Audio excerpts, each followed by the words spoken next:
This hearing will come to order. Without objection, the chair is authorized to declare recess at any time. Good morning. Welcome to the Investigations and Oversight Subcommittee's first hearing of the 116th Congress. I am pleased to work alongside Ranking Member Norman of South Carolina and look forward to a productive and collaborative relationship.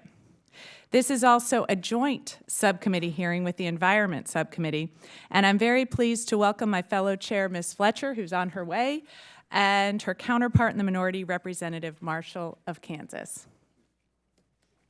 I expect this is just the beginning of the cooperative partnership that our subcommittees will enjoy during this Congress, and I look forward to continuing to work closely with you in the weeks and months ahead. In this first hearing, we are focusing on a subject that directly impacts the state of public health in this country. The EPA's Integrated Risk Information System, or IRIS, is tasked with developing impartial, science-based assessments on toxicity of chemicals. It is considered the gold standard for chemical toxicity assessments in the United States, and note that IRIS is not itself a risk management program or a regulator. Instead, its findings are used by other branches of the EPA and state and local governments to inform guidelines and regulations about what levels of human exposure to a given chemical are acceptable. IRIS has produced toxicity assessments for a multitude of dangerous chemicals, including asbestos, mercury, and ethylene oxide, to name a few. Unfortunately, we have learned in recent weeks that IRIS is being undercut by political leadership at the EPA. America needs a strong, empowered IRIS to provide EPA, states, tribes, municipalities, and communities everywhere with the best available science regarding chemical toxicity. When IRIS is prevented from doing its work, the public is less informed and therefore less safe. The public needs IRIS to be independent of outside influence. But the GAO report we will discuss today outlines troubling facts about political interference with IRIS. Political appointees at EPA have blocked the release of IRIS assessments, imposed new bureaucratic hurdles, and reduced the number of priority chemicals for IRIS to evaluate with no explanation. The formaldehyde assessment, in particular, has been ready to be released for over a year. Then EPA Administrator Scott Pruitt said so himself in a January 2018 hearing before the Senate. Press reports indicate that IRIS has determined a connection exists between formaldehyde and leukemia. It is unacceptable for political considerations to suppress IRIS's findings. I fail to see any credible reason why findings of fact on chemical risk should be withheld from the public.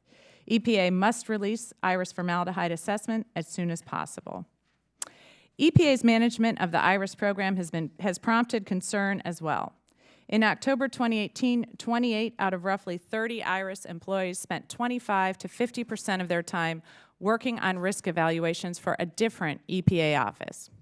This kind of staff reassignment distracts IRIS from its core mission and deprives IRIS of the resources it needs to address its own work in a timely fashion. I'm very pleased to welcome the distinguished witnesses appearing here today, and in our two panels, we have government officials, eminent scholars, and community advocates who see the real-world impact of IRIS assessments. We appreciate your willingness to appear before our subcommittee today. Protecting the public from toxic chemicals is a core function of the EPA, and IRIS is vital to the EPA's ability to accomplish its mission. I'm pleased to have the opportunity to continue this committee's work to ensure that IRIS is allowed to do its job for the sake of public health. The chair now recognizes Mr. Norman for an opening statement. Thank you so much, Chairwoman Fletcher and Chairwoman Sherrill. Thank you all for convening this meeting. And I want to thank the witnesses for taking your time to come. It's very important what you're doing. We're here today to examine the EPA's Integrated Risk Information System program, which is also called IRIS. It's a program, or IRIS. This hearing provides an opportunity to review the issues and challenges that burden the IRIS program, steps that IRIS has taken toward addressing these issues, and challenges that remain today. I'm hopeful that our expert panel of witnesses will paint a detailed picture of how to improve the IRIS program and remedy issues that have burdened us for years. As ranking member of the Investigations and Oversight Committee, I approached this issue from an oversight perspective focused on how to improve IRS. With a background in business and real estate, I've learned how burdensome and costly onerous regulations have become. My experience in the real estate business has also taught me a thing or two about construction. For example, one of the primary tenets of construction is that your foundation is critical. If you build atop a faulty foundation, the entire structure is at risk and likely ruined where it stands. As I understand it, IRS assessments are analogous to a structural foundation. In preparing chemical assessments, IRS conducts the first two steps of the risk assessment process. First, a hazard identification. Second, a dose response assessment. EPA's program and regional offices then rely on IRS assessments and the foundation for conducting the last two steps of the risk assessment process, including an exposure assessment and a risk characterization. As with a structural foundation, if an IRS assessment is based on flawed information or is itself faulty, then it jeopardizes all subsequent work that builds atop a faulty foundation. As a result, faulty assessments can lead to bad regulations and unnecessary public health scares. The IRS program must continue to address transparency issues that have plagued it over the past decade because Americans need assurance that sound science forms a foundation for government regulations. The U.S. Government Accountability Office, GAO, added IRS to its list of government programs that are highly vulnerable to risk of waste, fraud abuse, and mismanagement in 2009. IRS was added to the GAO's high-risk list because actions were needed to streamline and increase the transparency and the dependency of IRS assessments. Despite attempts at improvements and efforts to remedy its challenges over the past decade, IRS remains on the high-risk list today. In addition to its high-risk list, GAO recently published a report that examined IRS's efforts to improve its chemical assessment process and implement outstanding recommendations. While GAO recommended IRS for its efforts to address identified challenges, it also appropriately recognized that there remained much room for improvement, especially with respect to issues of timeliness and transparency. I want to thank the GAO for its great work. However, I was puzzled by certain findings regarding EPA leadership. In both reports, GAO seemed to fault EPA's leadership for delaying IRS's progress. It also appeared that EPA leadership was chastised for failing to publicly commit to making IRS a top priority, as was done by a previous administrator under a prior administration. I would suggest that a brief pause may have been necessary to adequately address the issues and challenges that IRS faces and develop a plan of action for future progress. For example, think about repairing a roller coaster. If you don't try to fix a malfunctioning roller coaster while it's rolling around full of people, instead you suspend operations, you pull the cars off the track for evaluation, which makes for a better ride and safer in the end. Perhaps delays due to EPA leadership, deliberation, and assessment of IRS should be handled in a similar fashion. Despite its issues and challenges, the IRS program must still serve a critical function. And everyone here today recognizes the importance of ensuring Americans are protected from the dangers and hazards that IRS aims to combat. It is for this reason that we must ensure IRS's work is transparent, scientifically sound, and carried out in a timely and an efficient manner.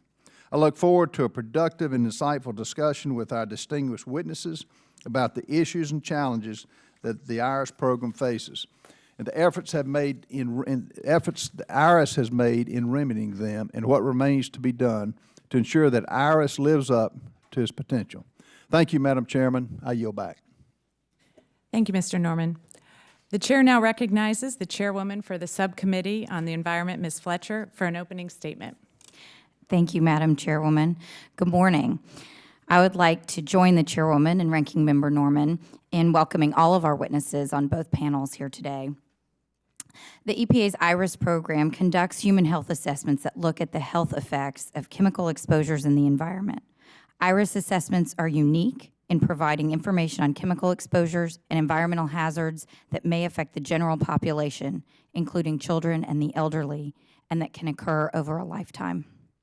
IRS assessments follow a thorough process that includes internal and external peer review, as well as opportunity for public input.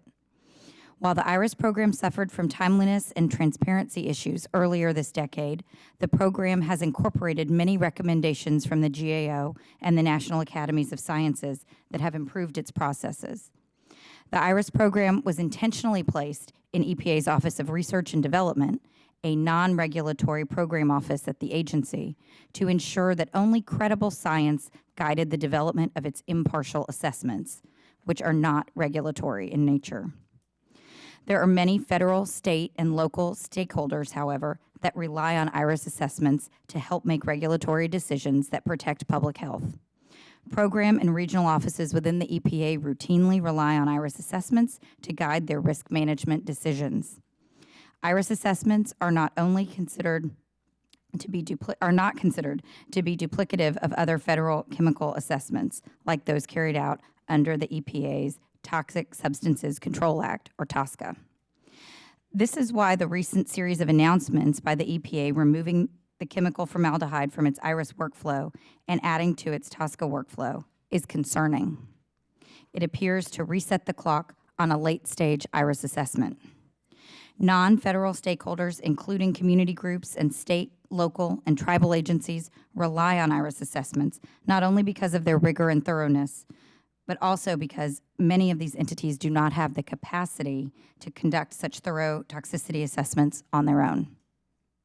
The values derived in IRS assessments are routinely the top choice of state regulatory bodies in their standard-setting work because they are the most thoroughly developed and vetted values available. Because of its rigorous process and the reliance on both federal and non-federal stakeholders of IRS assessments to use them to direct risk management decisions relating to public health, the program plays a unique role that is complementary to other review processes, like TSCA. Given this background, the findings of the GAO's March 4th report detailing political interference in the publication of IRS assessments raise serious concerns. The EPA is responsible for protecting public health and the environment through the application of sound science and should not be creating internal roadblocks to performing this critical mission. That is why I'm glad we will be hearing from the witnesses on both of our distinguished panels today. Hearing from the EPA and the GAO on the findings of this recent GAO report and gaining a better understanding of the need for and importance of IRS assessments, the improvements the program has made over the years, and the critical role these assessments play in protecting public health. And with that, I yield back. Thank you, Madam Chairwoman. The chair now recognizes Mr. Marshall for an opening statement. Thank you, Chairwoman Fletcher and Chairwoman Sherrill, for holding this hearing, and thank you to the witnesses for being here today. The EPA's IRS program was established to identify and characterize the health hazards of chemicals found in the environment.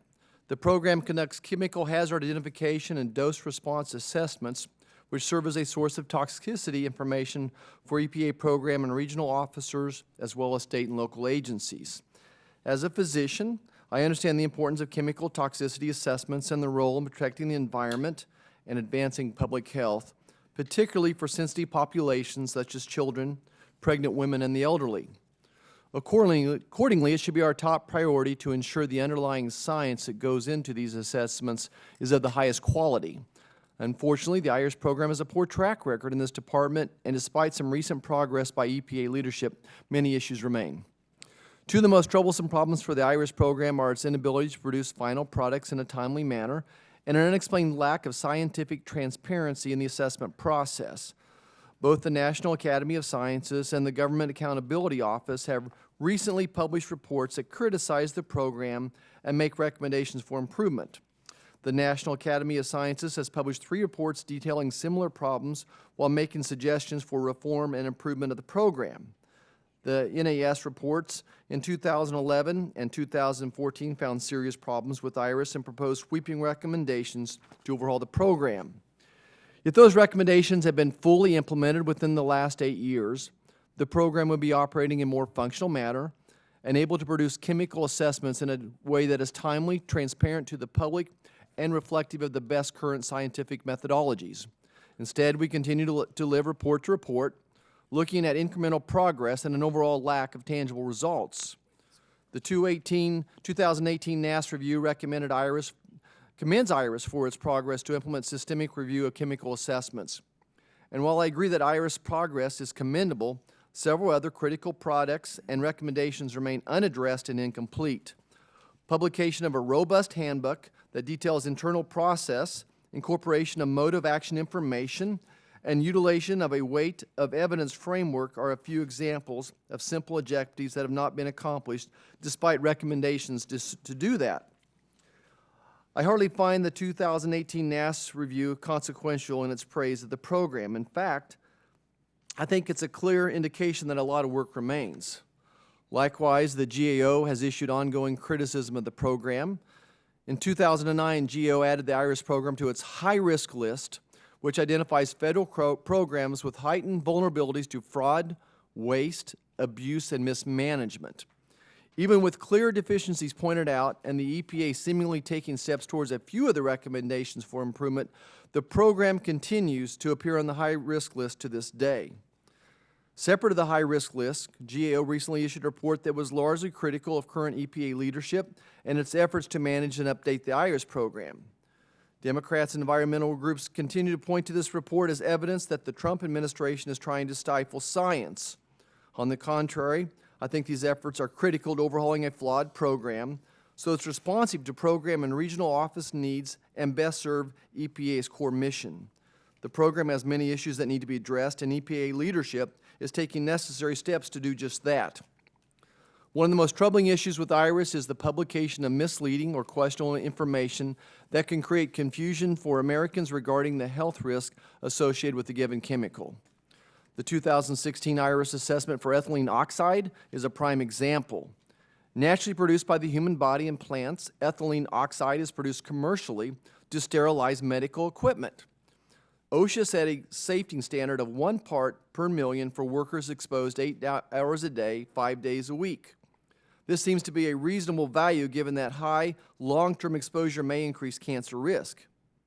EPA's IRS program, however, set a lower risk value at 100 parts per quadrillion.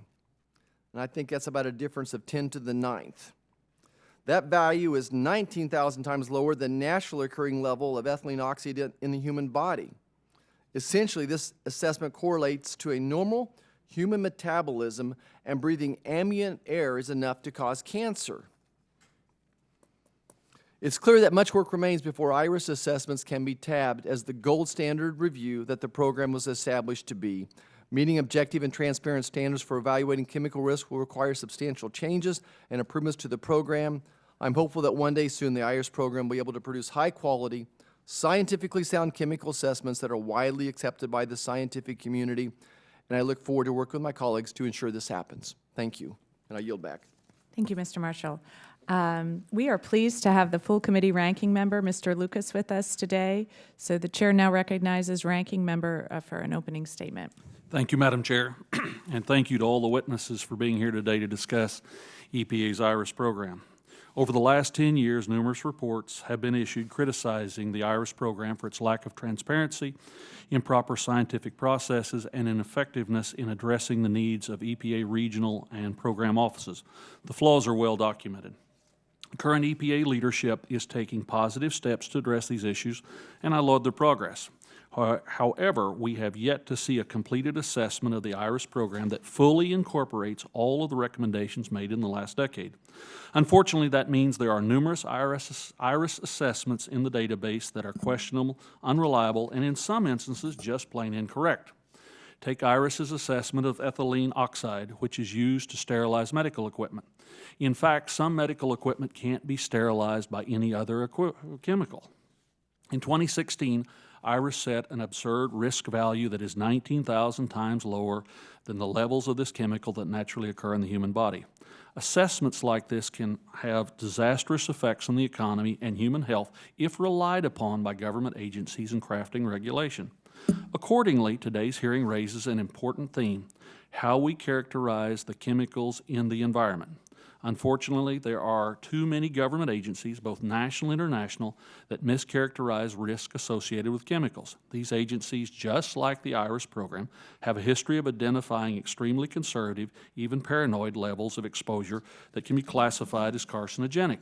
Another program with a poor track record of assessing risk is the International Agency for Research on Cancer, IARC.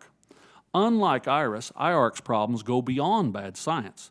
IARC is plagued by a severe lack of transparency and accountability, as well as significant conflicts of interest. But other parallels with IRS exist. IARC assessments have led to the classification of things like red meat and coffee as being carcinogenic. States like California adopt these assessments at face value and slap a warning on every product imaginable. The public promptly ignores these warnings because they know coffee will not give them cancer. In the end, we are left with useless and ineffective regulations that only serve to waste taxpayer money. Although the IRS program does not have regulatory authority, it is important to note the consequences of when government agencies miscategorize risk. As I said, I'm pleased the current administration is taking a thoughtful and meaningful look at how we characterize chemical risk. I'm hopeful these efforts will bear fruit. In the meantime, we will remain vigilant in ensuring that programs like IRS are useful, transparent, and effective in meeting EPA's core mission of protecting human health and the environment. Yield back, Madam Chairman. Thank you. Thank you, Mr. Ranking Member. At this time, I would like to introduce the witnesses for our first panel. Dr. Jennifer Orme-Zavaleta, the Principal Deputy Assistant Administrator for Science with the Office of Research and Development and the Science Advisor for the Environmental Protection Agency, the EPA, and Mr. Alfredo Gomez, Director of the Natural Resources and Environment with the Government Accountability Office, the GAO. Mr. Gomez is also the principal author of the March 2019 GAO report on the Integrated Risk Information System, IRIS, which is the basis of our hearing today. As our witnesses should know, you will each have 5 minutes for your spoken testimony. Your written testimony will be included in the record for the hearing. When you all have completed your spoken testimony, we will begin with the questions, and each member will have 5 minutes to question the panel. We will start with Dr. Orme-Zavaleta. Thank you and good morning. Chairwoman Fletcher and Cheryl, ranking members Marshall and Norman, and other distinguished members of the two subcommittees. My name is Jennifer Orme-Zavaleta, and I am the Principal Deputy Assistant Administrator for Science in EPA's Office of Research and Development. I also act as the agency's science advisor. My responsibility as the career lead for ORD is to ensure that we provide solid and robust science to inform agency decisions. I have worked for EPA since 1981 in the areas of human health and ecological risk, research, policy development, strategic planning, and program implementation.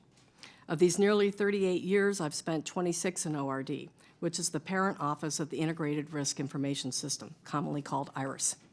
I appreciate the opportunity to talk with you today about IRIS. I was at EPA when IRIS was created, and I have seen it grow into a rigorous scientific program it is today. ORD's highly trained IRIS staff help the programs, regions, states, and others assess the risk of potential exposures to chemicals and non-chemical contaminants. IRIS assessments are a key part of this, providing the first two steps of the risk assessment process, hazard identification and dose response assessment. This information informs risk assessments that are conducted by EPA programs, regions, states, and others, though some EPA programs conduct their own hazard and dose response assessments. IRIS assessments provide a scientific foundation for decision-making under an array of environmental laws. The IRIS assessment process ensures transparency, scientific rigor, and provides opportunities for public, stakeholder, intra- and interagency engagement. This process also includes robust, independent scientific peer review. In 2011 and 2014, the National Academy of Sciences issued reports outlining recommendations to improve the IRIS program by adopting systematic review. And this is known for transparency and scientific rigor. In 2017, IRIS began to implement systematic review across its assessments. And since then, IRIS has made assessment plans and protocols available to the public earlier in the assessment development process, providing more time to consider scientific complexities. In a report published in April of 2018, the National Academies concluded that IRIS has made substantial progress.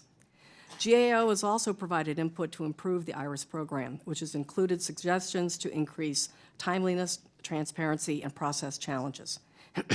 In recent audit report, GAO found that IRIS has made improvements and has demonstrated the impacts of actions that we've taken. IRIS has made these improvements by incorporating project and program management, by moving away from a one-size-fits-all assessment to a mixed portfolio of chemical evaluation products. In addition, IRIS has optimized systematic review software tools, which are increasing the efficiency and promoting greater transparency by making information more accessible to the public. With these changes, a large segment of the assessment portfolio can now be completed in 1 to 3 years instead of 3 to 10. The GAO report noted this, indicating that the preparation of several recent draft assessments has taken months, not years. To ensure that these new and improved processes are successful, IRIS has extensively trained its staff and is extending this training across the agency and to the stakeholder community as well. Another major change in how IRIS operates is in how EPA programs request and prioritize IRIS assessments. Because IRIS assessments play such a critical role, the EPA administrator requested a formal process signed off at the assistant administrator level through which programs identify what IRIS assessments are a priority, when they are needed, and why they are needed. This process was completed in December and identified 11 priority chemicals. This formal process is a great improvement as it brings further stability and responsiveness to the IRIS program, while also reinforcing accountability between the requesting program office and the IRIS program. We will continue to conduct this process annually, though programs may nominate a new assessment at any time. Now that the prioritization process is complete, the public and stakeholders can expect to see IRIS assessments move forward.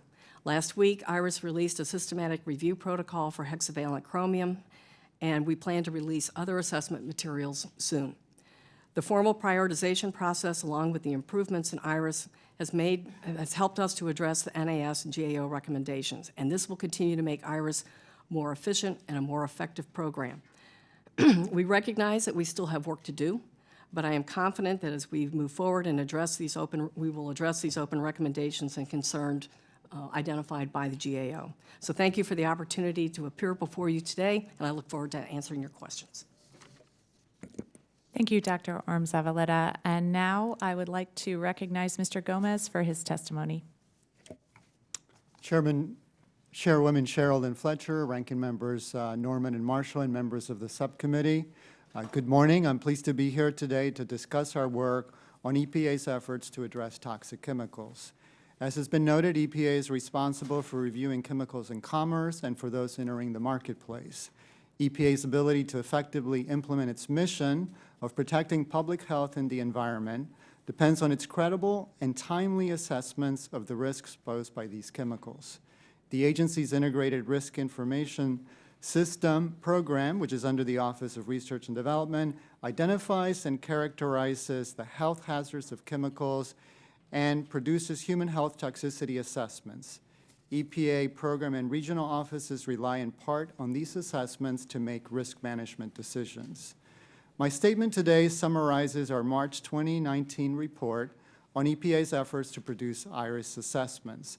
I will discuss the extent to which the IRIS program has made progress in addressing identified challenges and in producing chemical assessments. And as it has already been noted by the committee, we also recently issued our high-risk update, which includes transforming EPA's process for assessing and controlling toxic chemicals. Just as a matter of background, I wanted to mention that the IRIS program uses a 7-step process to produce assessments. So there's a lot of review that's built into the process. First, EPA has to determine the scope and the questions that the assessment will cover, and these are released for review and public comment.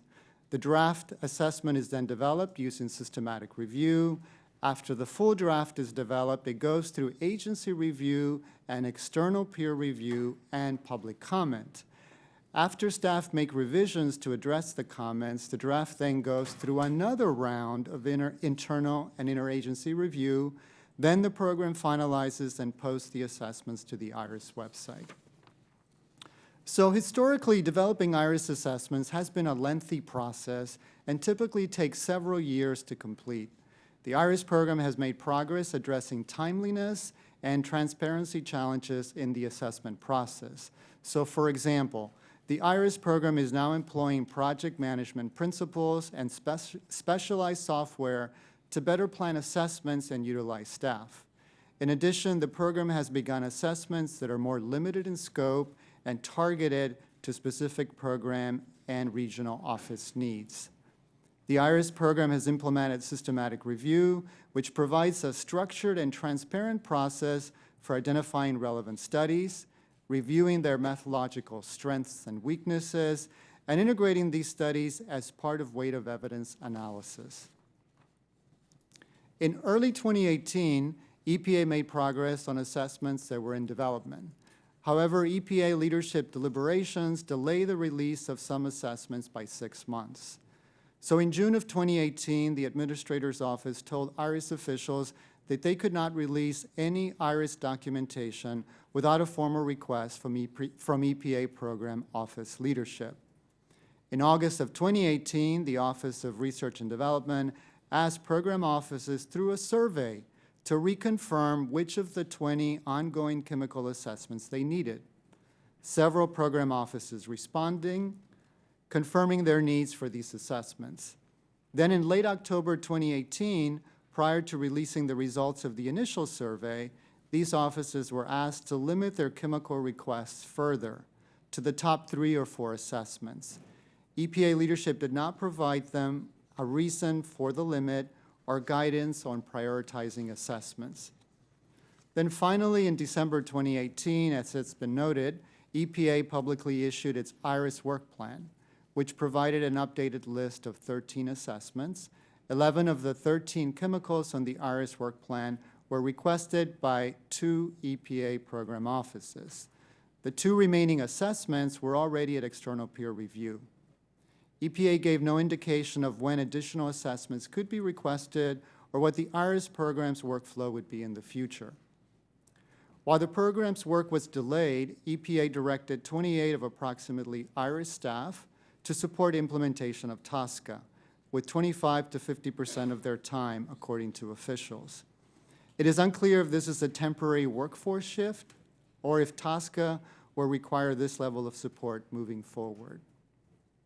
So Chairwomen Cheryl and Fletcher, and Ranking Members Norman and Marshall, and members of the subcommittee, this concludes my statement. I'd be pleased to answer questions.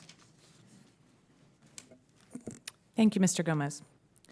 At this point, we will begin our first round of questions. The chair recognizes herself for 5 minutes. First of all, Mr. Gomez, I want to commend you and your colleagues at the GAO on your thorough and meticulous work in the report that was published on March 4th. The subcommittee appreciates your efforts to help us better understand the status of the IRS program. Can you summarize the GAO's findings regarding the recent EPA's leadership decisions that hindered IRS's ability to complete its toxicity assessments? Maybe I can just provide another summary of the, as our audit documented the steps. As I mentioned earlier, it started in August with ORD sending out a survey to all of the program offices to reconfirm whether the 20 ongoing assessments were still needed. And so offices then responded to that. In fact, there were 3 offices, program offices, that responded that they needed the majority of those assessments. In fact, it was the Office of Land and Emergency Management, which requested that all 20 of those chemical assessments were needed. The Office of Water requested 15 of those, and the Office of Children's Health Protection requested 18. Also, the Office of Policy did confirm all of them. And as I also noted, then in October, there was then a request in mid-October, a second time, for offices to reprioritize and to further reduce the number of assessments to 3 or 4.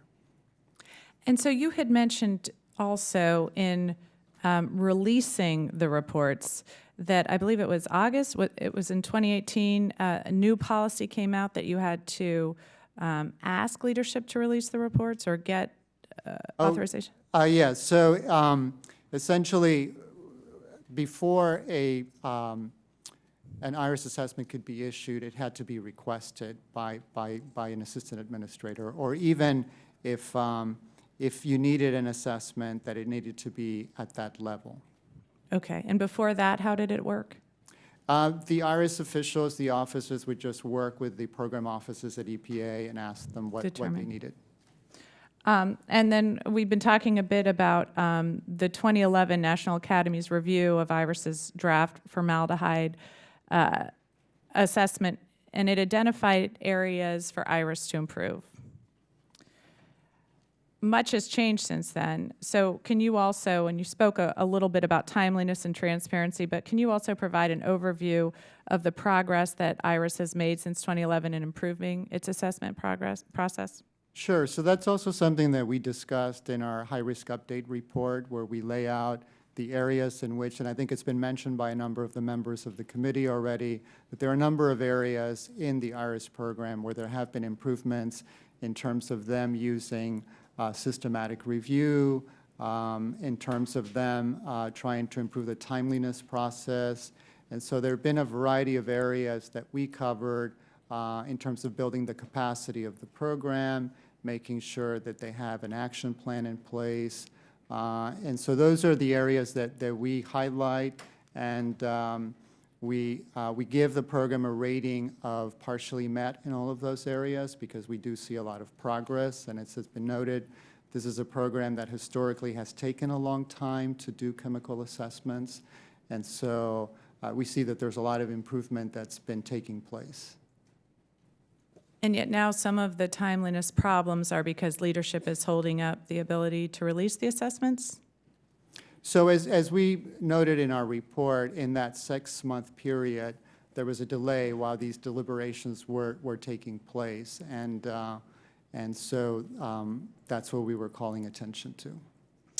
And finally, can you detail the IRS staff reassignments in support of the Toxic Substances Control Act that occurred in October of 2018? Sure. So as we noted in the report, and as I noted in my statement, EPA directed 28 of their 30 IRS staff to support implementation of TSCA, and they were providing anywhere from 25 to 50% of their time. Thank you very much. I will now recognize Mr. Norman for 5 minutes. Thank you, Chairwoman Cheryl. In the 2014 report, the National Academy of Sciences specifically recommended that EPA finalize and release a handbook that outlines the IRS assessment evaluation process. This recommendation was reiterated in 2018, the NAS evaluation of IRS, which stated that the EPA would complete the handbook in 2018. Mr. Gomez, in preparing the recent reports, was the GAO provided a copy of the IRS handbook? Yes, we have it. It's a draft copy because it has not been finalized yet. And that is something that we're also tracking, because that's also part of our recommendations that we made. And so we've been looking to see when EPA is going to release that. Okay. Dr. Orme-Zavaleta, have you reviewed the IRS handbook? And please feel free to call me I'm going to call you doctor. I know my name's a mouthful.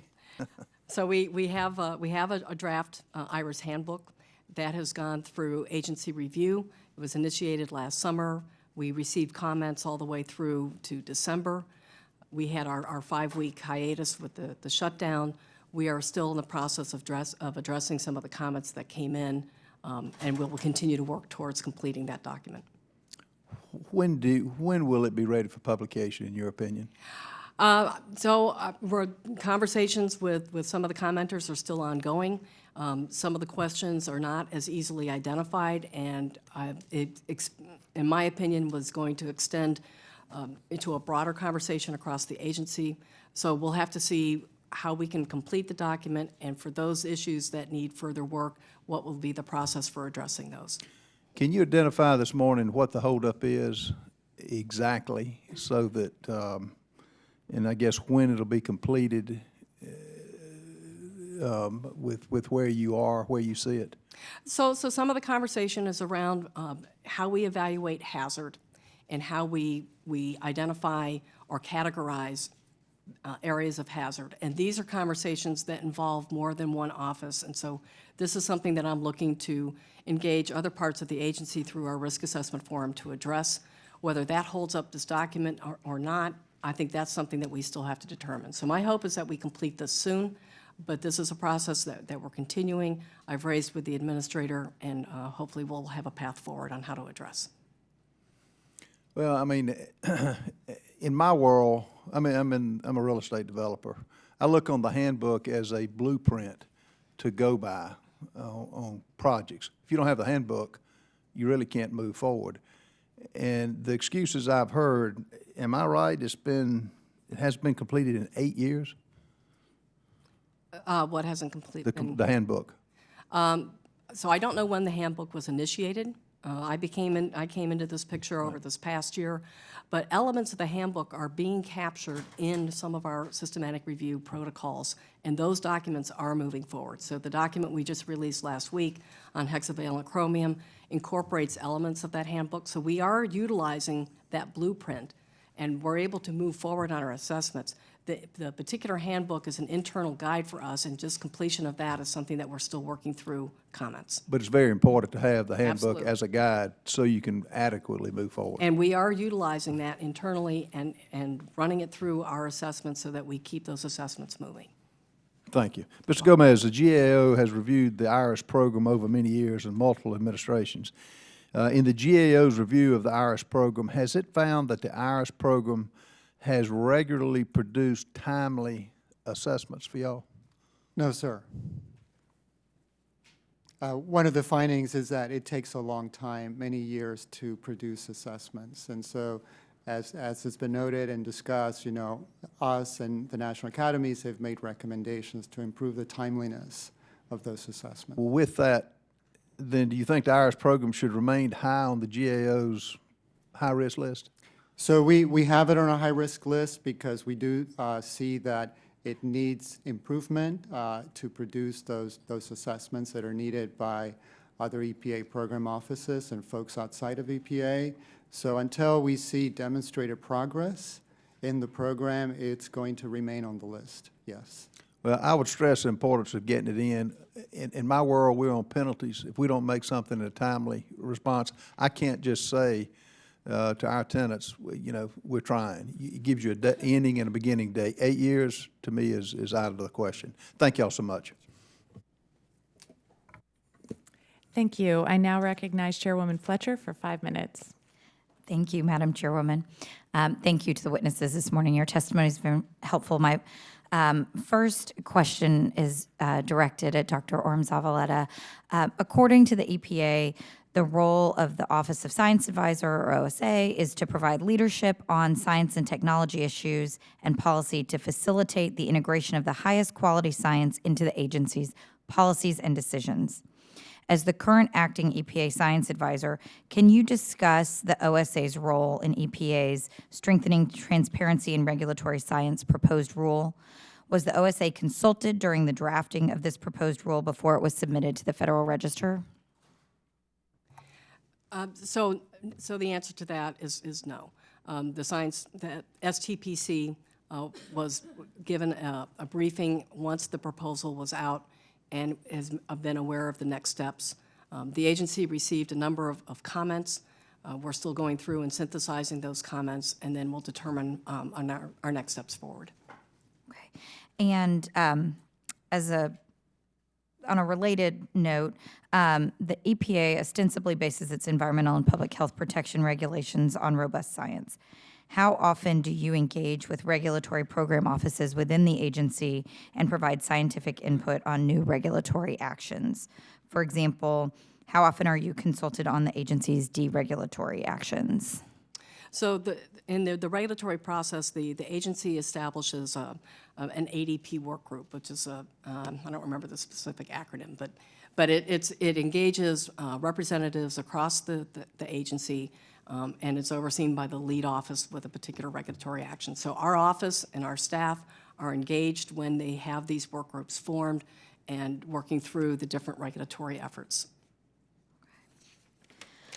How often do you meet with Administrator Wheeler to provide scientific input into decision-making at the highest levels of the EPA? So I have a regular monthly meeting with the administrator. I also see him weekly where he meets with the senior leadership across the agency. And then if there are specific rulemaking activities or issues to be addressed, and there will be a meeting convened for briefing, and either I or my staff will be involved in those discussions. And how often did you or your predecessor meet with Administrator Pruitt for the same purpose? So less. Each administrator has their own style and approach, and with Administrator Pruitt, he participated in senior staff meetings periodically, but I did not have an opportunity to meet with him as a representative of ORD. Thank you, Dr. Orme-Zavaleta. One other question relating to the GAO report is the GAO found that by October of 2018, that more than 90% of IRS staff were spending up to half their time supporting risk evaluation under TSCA. Is that correct? Okay, so That is correct, yes. okay. So Dr. Orme-Zavaleta, since Congress has clearly expressed its intent that the IRS program remain within ORD, how can EPA justify diverting staff hired for the sake of implementing IRS to other program offices within the agency? So just to be clear, the staff remained in ORD. And within the agency, ORD is a partner with a number of our program offices working through different scientific issues, whether it's helping with implementation of TSCA or working with the Office of Water on some of their science issues, or OLEM or others. So we take a one EPA approach in leveraging the expertise and experience across the agency for the different types of scientific disciplines. Some offices may not have as many types of scientists that ORD has, and so we work with them collaboratively in trying to sort through these different issues. Okay. And I want to follow up on one other question that one of my colleagues asked about the publication of the IRS Handbook. I know that we've already discussed it a little bit, but can you give us any insight into what has caused the delays in its publication? So again, we submitted the handbook for agency review towards the end of last summer. We had comments come in through the course of the fall, some as late as December, and then with the shutdown, that set us behind. So we are doing catch-up, and we are working through some of the issues that have been raised. Okay, thank you. I yield back the remainder of my time. Thank you. The chair now recognizes Representative Biggs. Thank you, Madam Chair, and thank you, panelists, for being here today. I think it's no secret to anybody who's watched my performance on this committee that I've been a longtime critic of the IRS program.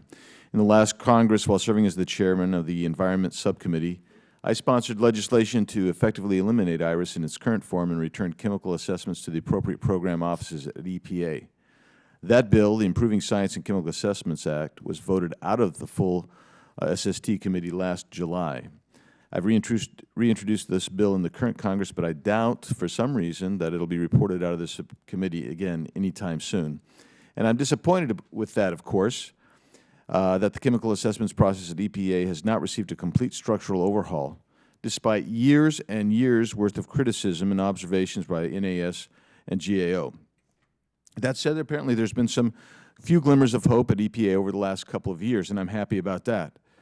But clearly there are at least some high-level officials at the agency who generally believe that, one, chemical assessment should rely on good, transparent, publicly available science, and that's true. And two, chemical assessment should be carefully tailored to serve program and regional office needs, and I'm happy about that. And I want to hear more from your perspective, Mr. Gomez. The most recent GAO report on the IRS program reiterates yet again that EPA should develop an action plan that, among other reforms, places primary responsibility for chemical assessments in the relevant program offices. Is that a fair characterization? No, sir. Please state how would you characterize it? So so IRS, you know, the way IRS came about, it was because there were many different program offices doing their own chemical assessments. Sometimes different values were generated. And so this was an effort to centralize and to come up with agency consensus on these assessments. And I'm sure that Jennifer can also talk about that history and evolution of the IRS program. So that is our understanding of it. And our reports on the high-risk list on IRS is looking to improve the IRS program, to make it more timely, to make it more transparent, as you said, so that it is using the best available studies that are out there, and it's going through the proper levels of review, both internal and external peer review. Well, can you explain why the EPA leadership has been criticized for beginning to do what GAO has been requesting? So, and again, in our current report, we focus on, we do talk about the progress that EPA is making, which we've been chatting about, but we also talk about other challenges that the program is facing. And so we were drawing attention to the delays in issuing the assessments. As we've said, these assessments take a long time, sometimes years to do. So that's what we've been focusing on. And there is a lot of progress, and we do note that in the ratings that we do for the IRS program, but yet there's still challenges ahead.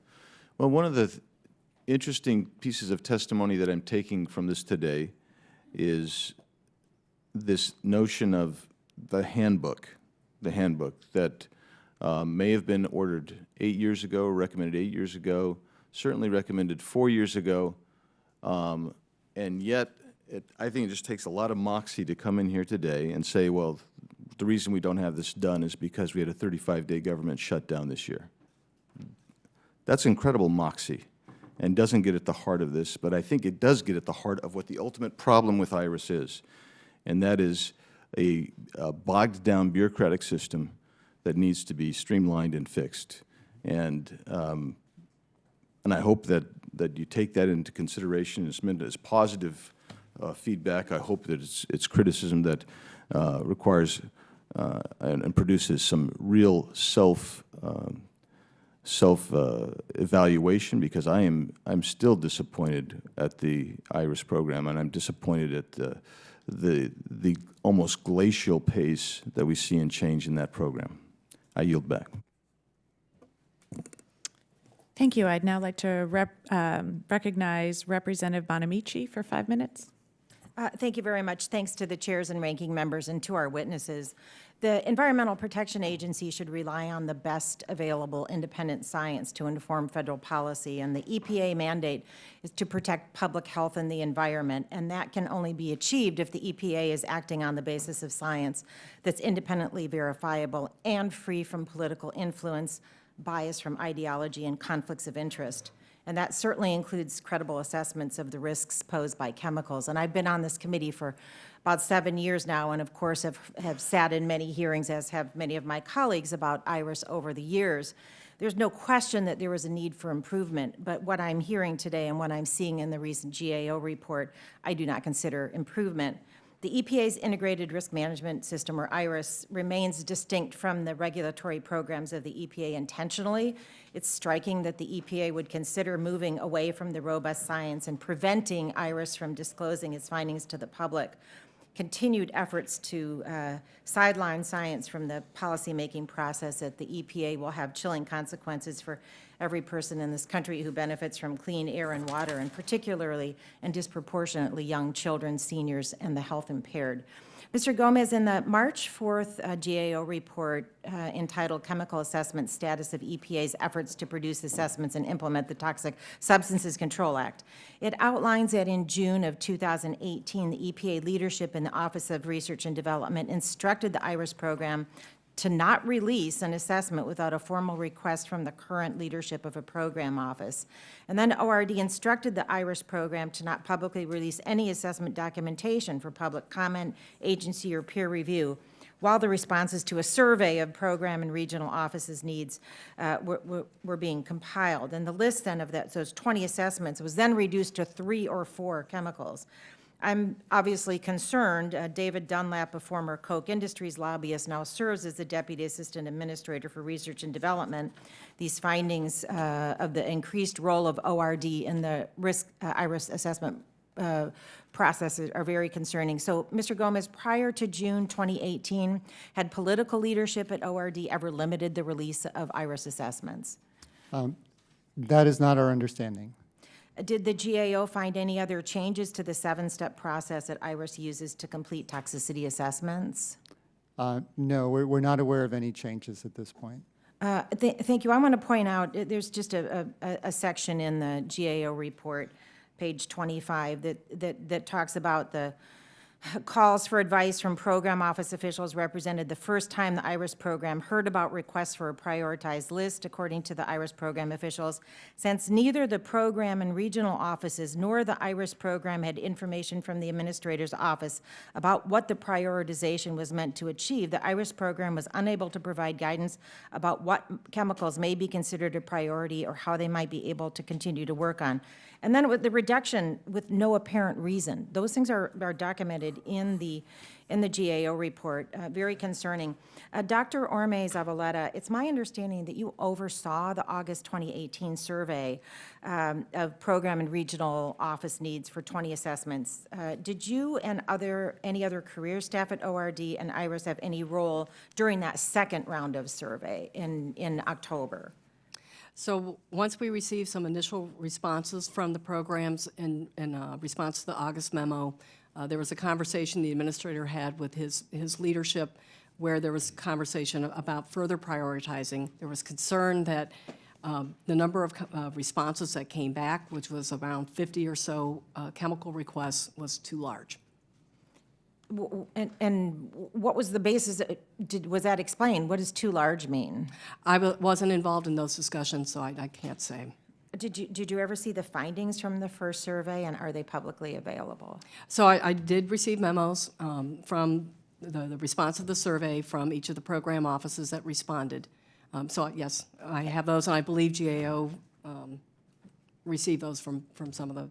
And this second survey, from what I can tell from the GAO report, was fairly informal, maybe even verbally sent. What factors determine the chemicals that were selected as priorities from the second survey? So for the second survey, there was a template that was returned back to me that was signed off by the assistant administrator for those offices.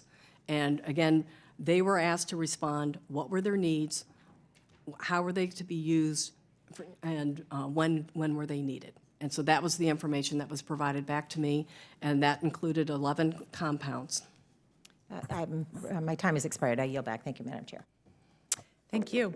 And now the chair yields 5 minutes to Dr. Marshall. Thank you so much, Chairwoman. I think all my questions were directed to Dr. Orme-Zavaleta, so thank you so much for being here. Does IRS assessment include any consideration of actual human exposure or making a determination of actual human risk? So that, as noted earlier, the IRS program involves the first 2 steps of the risk assessment process. So it focuses on hazard and then dose response. That provides that scientific foundation, which then moves to a program office, and the program offices will apply other statutory considerations for the programs they implement that include exposure and risk characterization. I would suppose when you're doing your studies, you have 4 or 5 studies going at a time on one particular substance? So in looking at hazard and dose response, we look at all available literature that is available for that particular chemical. And that can include animal information, human information. This is where our systematic review process comes into play, where it helps to organize and synthesize that information. What do you do when there's conflicting data, which I see all the time as a physician? I'll see 20 studies on a particular issues and maybe 7 or, anyway, there's usually lots of conflict between the studies that I'll read. There's a lot of conversation, there's a lot of judgment that's employed in going through these evaluations, and that's why it's so critical that we have the levels of review that we have. So as we look through all of the information available and making determinations and judgments about hazard and dose response, that forms those toxicity. And do you share with others, here's the studies we looked at, and this is why we chose this one over that one, so that's a transparent process? Absolutely. Okay. It looks like to me that sometimes IRIS assessments set levels for a chemical below levels that are found naturally in the environment, which little Kansas common sense to me, just that doesn't make sense. Do you agree that sometimes you set numbers down that are lower than naturally occurring in the environment? So depending on the chemical and what information is available, and so I don't know if you have a specific compound in mind, but we'll look at all of the available information, and that will feed into our dose response assessments that could give a risk level that incorporates various levels of uncertainty as well. So if we're sitting in this room and we were packed here together, and whether it's ethylene oxide or formaldehyde, whichever one it is, if you're setting lower level than what we would measure, do you ever measure what's in a just common currently in the environment? And I mean, it just doesn't make sense to me. So the measurement information is not part of the hazard dose response evaluation. That's what comes in with the program offices and looking at exposure and determining what the final risk assessment will be. Keep in mind, IRIS just provides the hazard and dose response and will give us a level, a toxicity level for either a cancer or a non-cancer. Then that goes to a program office who will complete the risk assessment process by factoring in exposure and risk characterization information, and then moves into that regulatory context. So, as a scientist, you think it would be okay to set a hazard level lower than what occurs naturally in the environment at times? It's going to be data-driven, and it's not going to be done in an ad hoc way. These assessments go through rigorous review within the agency, between federal agencies. Right. It opens it up for public comment. It goes to a rigorous external peer review. And then, as Mr. Gomez noted, once we come through and incorporate those comments, it goes back through another round of review within the agency and between agencies. As a physician, I have to take lots of data, but eventually I have to take some common sense every once in a while as well. When I see a study that is just makes no sense at all to me, and they come to a conclusion, then I don't experiment on that particular medication or treatment plan with my patients. So I do hope there's some common sense every once in a while. Are IRIS assessment cancer classifications representative of actual human health risk? I'm sorry, can you clarify that again? Yeah, are IRIS assessment cancer classifications representative of actual human health risk? So the agency has cancer risk assessment guidelines, and those were last developed in 2005, and that lays out different levels of carcinogenicity classification based on available information. So there will include what information we have from human data as well as animal data or other supporting data, and those go into those cancer classifications. Okay, thank you, and I yield back. Thank you. And now the chair recognizes Representative Tonko. Thank you to the chairs and ranking members for an important hearing. The process or processes through which science is conducted, reviewed, communicated to the public, and incorporated into policy making must be transparent and must be free from inappropriate political, ideological, and financial and other undue influence. We have seen a disturbing trend at EPA lately where science is being sidelined. I'm extremely concerned by the actions that have suppressed information and kept results hidden from the general public. I am also disappointed by recent efforts to hurt the IRIS program. The IRIS program has reviewed hundreds of chemicals and supports programs across our entire agency. This is an important program that keeps us safe. We should not be gutting it. We should be ensuring that it has the resources and staff to thrive and continue to provide for toxicity information. Instead, some here in Congress and in the administration want to give an even louder voice to industry interests that would replace unbiased expertise. This would hurt public health and is a dangerous endeavor. EPA's priority must be to protect public health and our environment. So, Dr. Orme-Zavaleta, according to GAO, the Office of Children's Health Protection, or OCHIP, submitted a lengthy set of priority chemicals for the first round of the IRS survey, but did not see any of its priorities reflected in the December program outlook due to its lack of response during the second round. OCHIP is a critical EPA office that focuses on the unique vulnerabilities facing children from environmental dangers. Our children's health should always be a priority, top priority for EPA. So my question is, was OCHIP asked to participate in the second round of the IRS survey along with the other program offices? They did receive that information to participate in the second round, and in fact did submit their priorities, but it came in the day after I released the December memo of the decisions. You know, that said, as we noted in our process, an office can identify or nominate a new assessment need at any time, and we'll have another formal round of requests coming later this summer. Can you explain the timing, and was it a coincidence that OCHIP submitted its list precisely when it was too late to include them? So I was not involved in the second phase of that prioritization process. I'm not aware of what a particular time frame was identified. Again, I was informed of, here was the list, and then I released memos. And But there was no one shared prior history with you about I was not involved in those conversations. What chemicals did OCHIP include on its second round priority list of 3 to 4 chemicals, and was formaldehyde one of those chemicals? I believe formaldehyde was one of those chemicals, but we can get back with you. I don't recall the full list. And does ORD consider the protection of children's health a priority? And if so, why did it not make more of an effort to include OCHIP's request in the final list of IRS chemicals? So we are a supplier of science to the agency's programs that use that information. And so as far as children's health programs, yes, we do consider it vitally important, and we help to sponsor some research at the Children's Health Centers along with NIEHS. Again, with the particular process, I was not involved in that and did not receive the final input until early December. Can you imagine how they could have made more of an effort to include OCHIP's requests? I think that's something that we can think about going forward. But nothing constructive that you would offer this panel today? No, and not at this point. Mr. Gomez, GAO's findings reveal a disturbing level of political interference with IRS.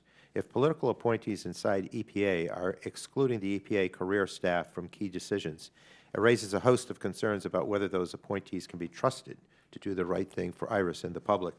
Was GAO able to determine who inside EPA made the decision to conduct a second round of the IRS priority survey, and who decided to limit that round to 3 to 4 chemicals per program office? So that's something we don't have clear information on. So as we reported, is that it was, our understanding was something that was done orally to limit them, but we don't know. What we do know, though, is that we do have responses from some of the offices that did submit it in the second round saying these are 3 or 4 chemicals. Okay, I am out of time, so I will yield back, Madam Chair. Thank you. The chair now recognizes Representative Baird. Sorry. Thank you, Madam Chair. Appreciate the witnesses being here today. My question really goes to Dr. Orme-Zavaleta, and that has to do with the fact that Mr. Gomez mentioned a 7-step process for chemical assessment development recognition. And so in that process, there's a draft of IRS assessments, and they're circulated internal to the EPA and to the region for review. So how are those comments and concerns resolved? And once they've been submitted for review, then how do they resolve those concerns and questions? So the IRS program has regular communications with program and regional representatives. I think they may meet even monthly. And As comments and questions come in, there are conversations with the full group to sort through and resolve those particular comments. And then that moves on to the next phase. So I guess you're saying those are incorporated, as those come in, and if they're valid and reviewed, then they are incorporated into the process. And there is a conversation between the IRS staff and the program representatives, as well as regional representatives, on addressing those comments. A second part of that question, I understand the interagency science review formerly was coordinated by the OMB, but how is that review currently coordinated? I believe it is still coordinated through OMB. Okay. So, Mr. Gomez, I have a couple of questions for you. It was noted that the IRS officials have implemented systematic review. Do we have any current documentation that would suggest guidance on how this systematic review takes place and on this process? So, and this is also something that Dr. Orme-Zavaleta can elaborate on, but systematic review is something that's been in place in EPA for a while. They have started also to use the software that allows them actually to do this faster. So yes, we are aware that this is something that the IRS program is using. It is something that's good. In fact, I think maybe in your second panel, there's someone that is even an expert on systematic review or knows a lot more about it. Thank you. One more question in that regard. To your knowledge, what specific IRS assessments completed since 2014 have demonstrated full implementation of the EPA IRS system review process? Any idea? So, I'm sorry, you're asking how many have been released and went through the whole process? Have completed the whole process since Yeah. 2014. Perhaps Dr. Orme-Zavaleta might know. I don't think there's been many. I think there was one that was released recently. So RDX was released recently, and we've also been developing a toxicity value for one of the perfluorinated compounds, PFBS. It's currently in addressing public comment, and we hope to have that released by the end of this year. Thank you. I yield back my time. Thank you, Mr. Baird. The chair now recognizes Representative McAdams. Thank you, Madam Chair. I have a question for Dr. Orme-Zavaleta. Press reports and Senate testimony from then EPA Administrator Scott Pruitt indicate that the IRS formaldehyde assessment has been ready for public release since 2017, since the end of 2017, and that the assessment establishes a link between formaldehyde exposure and leukemia. Formaldehyde did not appear on the December 2018 list of IRS priority chemicals, and the GAO report indicated that its future is unknown. So my question is, what is the status of the formaldehyde assessment, and when can we expect it to be released for public comment?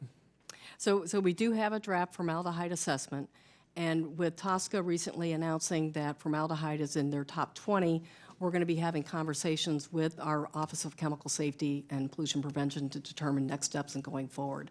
We feel that the assessment that we have will help with that TSCA determination, and we need to determine next steps for supporting the other agency needs. So along those lines, why was formaldehyde left off the list of the new list of IRS priority chemicals, and who made that decision to leave it off? So each program office made their decisions on what were their priorities, how they were going to use it, and when they needed it. And so I wasn't involved in those conversations. Again, the programs help provide the priorities, and then our responsibility is implementing those priorities and providing the best science available. So who would have made the decision to not include formaldehyde on that list? So that was through the program offices, and the requests that I received were signed off at the assistant administrator level. So, and just last week, EPA announced that it would designate formaldehyde a high priority chemical under the Toxic Substance Control Act. How can formaldehyde be simultaneously a high priority chemical under TSCA and not a priority at all for IRS? So I wouldn't say that it's not a priority for IRS. We have not discontinued that work, and that information is going to be leveraged in helping to support TSCA moving forward, but there's going to be more conversations to follow on our next steps. Thank you. One question for Mr. Gomez. Can you explain what you meant when you wrote in your testimony that the absence of the formaldehyde assessment, quote, could create confusion for stakeholders? Right, so I think that there are stakeholders that were expecting to see that assessment and may, in fact, have use for it. And so now that it's not on the final list, I think there are questions about what happened to it, as you were asking, and when is it going to be released? All right, thank you. I yield back. Thank you, Mr. McAdams. Now the chair recognizes Representative Babin. Yes, sir. Thank you. Thank you, Madam Chair. Mr. Gomez, in your review of the IRS program, you rely in part on the 2018 NAS report to find that the IRS program has made significant progress. This 2018 NAS review was simply, if I understand it, a check-the-box exercise organized by career program officials confirming that changes have been made to the program. In other words, the NAS review did not examine any IRS products to ensure proper scientific rigor. It did not identify any tangible outcomes as a result of the changes made to the program. Did GAO identify any of these shortcomings after using the 2018 NAS review as a primary source for appraise of the program? So perhaps what I can do is just explain the approach that we take in looking at the progress that the IRS program is making. So while we do look at other reports that are out there, like the NAS study that you mentioned, we're looking at a couple of criteria. So we're looking, is there a leadership commitment? You know, does the program have the capacity to do the work? Do they have a plan in place to do the work? Are they monitoring how well they're doing? And are they also demonstrating progress? So we look at all of those elements to then come up with a rating. And for the IRS program in particular, as we've been discussing, they have made some progress. So we are giving them the rating of partially met, so they're not fully met. And that is why it's still on the high-risk list for GAO, and we're continuing to look at it. But we are concerned, as others, about the length of time that it takes to issue these assessments. And so timeliness is an area that has a lot of attention. Okay, thank you. And then Dr. Orme-Zavaleta, I see the administration has taken steps to prioritize chemicals for assessment in the IRS program. Would you classify this as a positive step for IRS? I do. I think we have always gone out to programs and helping to identify what their needs are, but this new process raises it to the assistant administrator level, and that's going to help provide greater stability to the program as well as greater accountability, not only to the program offices and reminding them that they made this request, but also in helping us in meeting those particular requests. Okay, thank you. And I yield back, Madam Chair. Thank you. The chair now recognizes Representative Byer. Thank you, Madam Chair. Mr. Gomez, one of the main concerns I have reading the GAO report is that the IRS, which we've talked about for many years on this committee, is just far too important to allow chemical assessments to be decided by anything short of a transparent, collaborative process that listens to the voices of the career staff. So in reading the GAO report, you talked about how the OR's second request was made verbally at a meeting, included direction of the program offices to limit their request to no more than 3 to 4 chemicals. Did ORD explain to you why it was appropriate to do this directive verbally and with no prior consultation and not through a documented process? No, sir, we don't have any additional information as to any additional guidance that was provided as to how they should further limit those assessments. Okay, and then Dr. Orme-Zavaleta, I know you've read all this carefully. Does it make any sense to you that ORD proceeded to have a second round of the survey with no involvement from Irish leadership? So the conversation that took place was a meeting that the administrator has weekly with his senior leadership, the assistant administrators, and so I was not there. I was not involved in that particular conversation. I don't know how the request was made. I don't know the conversation that ensued. Thank you. Mr. Gomez, did GAO, you know, we talked a lot about how the shrinking from 22 subject chemicals down to 11, and this is part of the prioritization process. Was there any evidence that IRS was incapable of handling the previous larger workflow? As we understand it, the IRS program was able to handle that workload, given their current resources. And we certainly heard from, based on the questions from many of the other people on the panel, that there were chemicals left out of that. Dr. Orme-Zavaleta, again, you know, this wasn't your decision-making, but when did ORD decide to reduce the number of priority chemicals by so much? And you know, one of the criticisms, again, that shows up in the GAO report was there's no information from the EPA Administrator's Office about what the prioritization was meant to achieve. So again, I wasn't involved in that conversation. I don't know that it was requested by the ORD representative or by the administrator. You know, the suspicious part of me wonders if the prioritization wasn't simply used as a way to eliminate chemicals that are controversial within industry and focus on ones that are easy, low-hanging fruit. For example, formaldehyde, which raises the prospect that this is not science driving it, but rather the politics and money. So again, I wasn't there, but if you'd like further information, then we can go back to staff and respond back. Okay, great. Thank you very much. Madam Chair, I yield back. Thank you. The chair now recognizes Dr. Foster. Thank you. I appreciate it, and I appreciate the being allowed to serve on this in this hearing, although I don't actually serve on the committee. I'd like to bring up the issue of ethylene oxide. Willowbrook, Illinois, in my district, is home to a sterilization facility that's used ethylene oxide for decades to sterilize medical equipment. And this community has unfortunately become an example of the important role that the EPA plays in defending public health and what can happen when these systems don't do as well as they should. In the case of ethylene oxide, there was roughly a 15-year gap between the publication of scientific papers that indicated ethylene oxide was a far more powerful carcinogen than had previously been assumed, and the corrective actions and eventual shutdown of that facility in my district that was venting apparently unsafe amounts of ethylene oxide into nearby neighborhoods. And to that end, I request unanimous consent to insert into the record the executive summary of the EPA's evaluation of the inhalation carcinogenicity of ethylene oxide into the record. Without objection. Thank you. And so, Dr. Orme-Zavaleta. Jennifer. Jennifer. You know, what would the reasons have been for a 15-year delay in the scientific findings and the actual actions? You know, are these things limited by just a shortage of manpower? You've got tens of thousands of chemicals and you have to prioritize your effort and you just don't have enough people on this? Or is this a situation where there's a lot of pressure from industry that's delaying, causing a 15-year delay of this kind?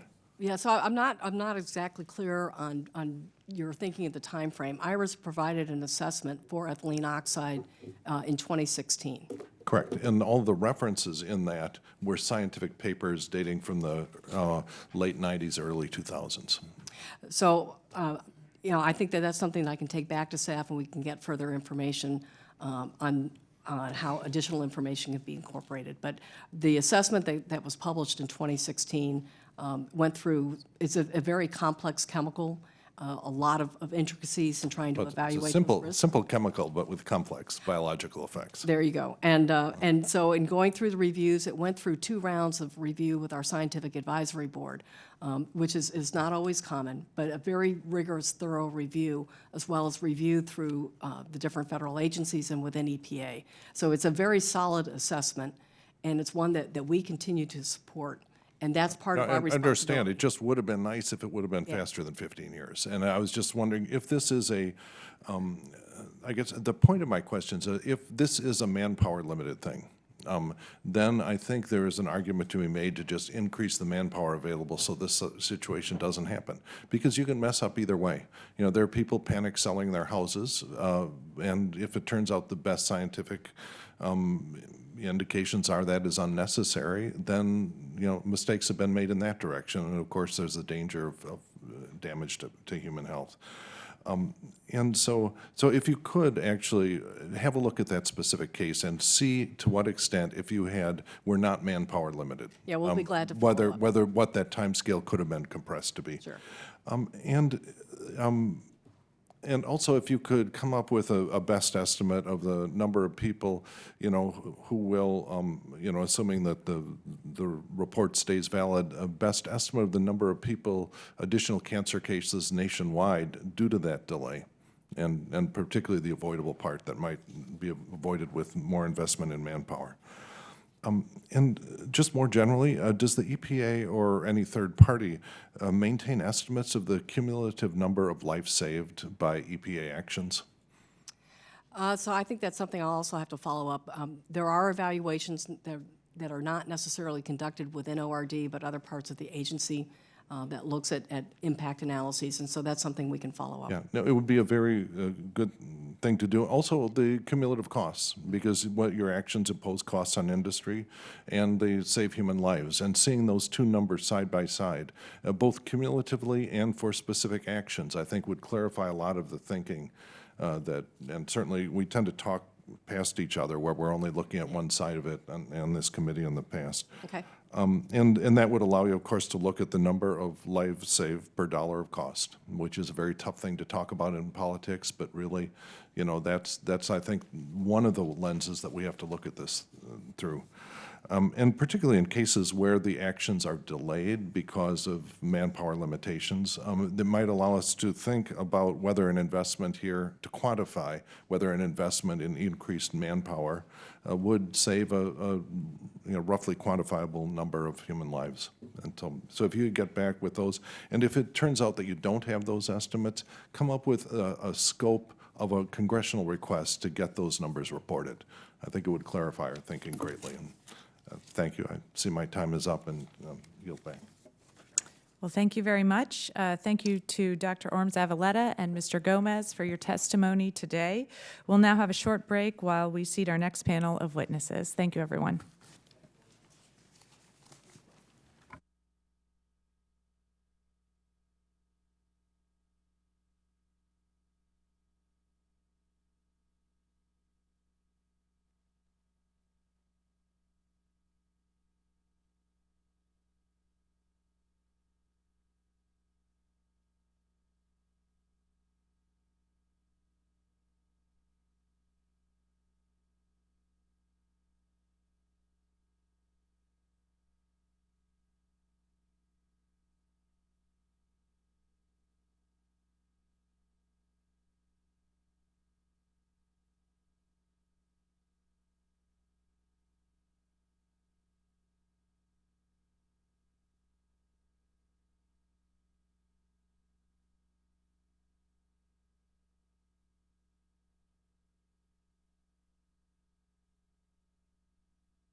Welcome back. At this time, I would like to introduce our second panel of witnesses.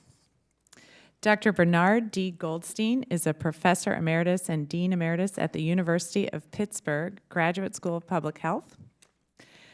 Dr. Ivan Rusyn, a professor with the Department of Veterinary Integrative Biosciences at Texas A&M University and the chair for the Interdisciplinary Faculty of Toxicology.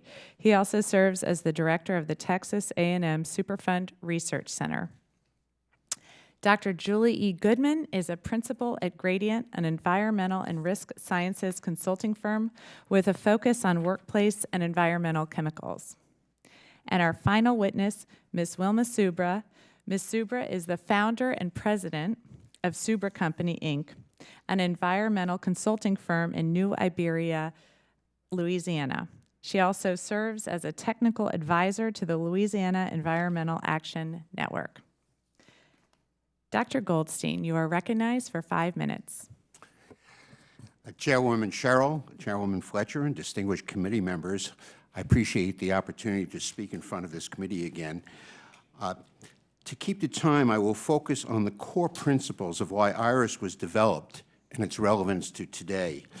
It's not just my age that permits me to look back this far. I was assistant administrator for research and development appointed by President Reagan, working under Administrators Ruckelshaus and Lee Thomas, as IRIS was under development.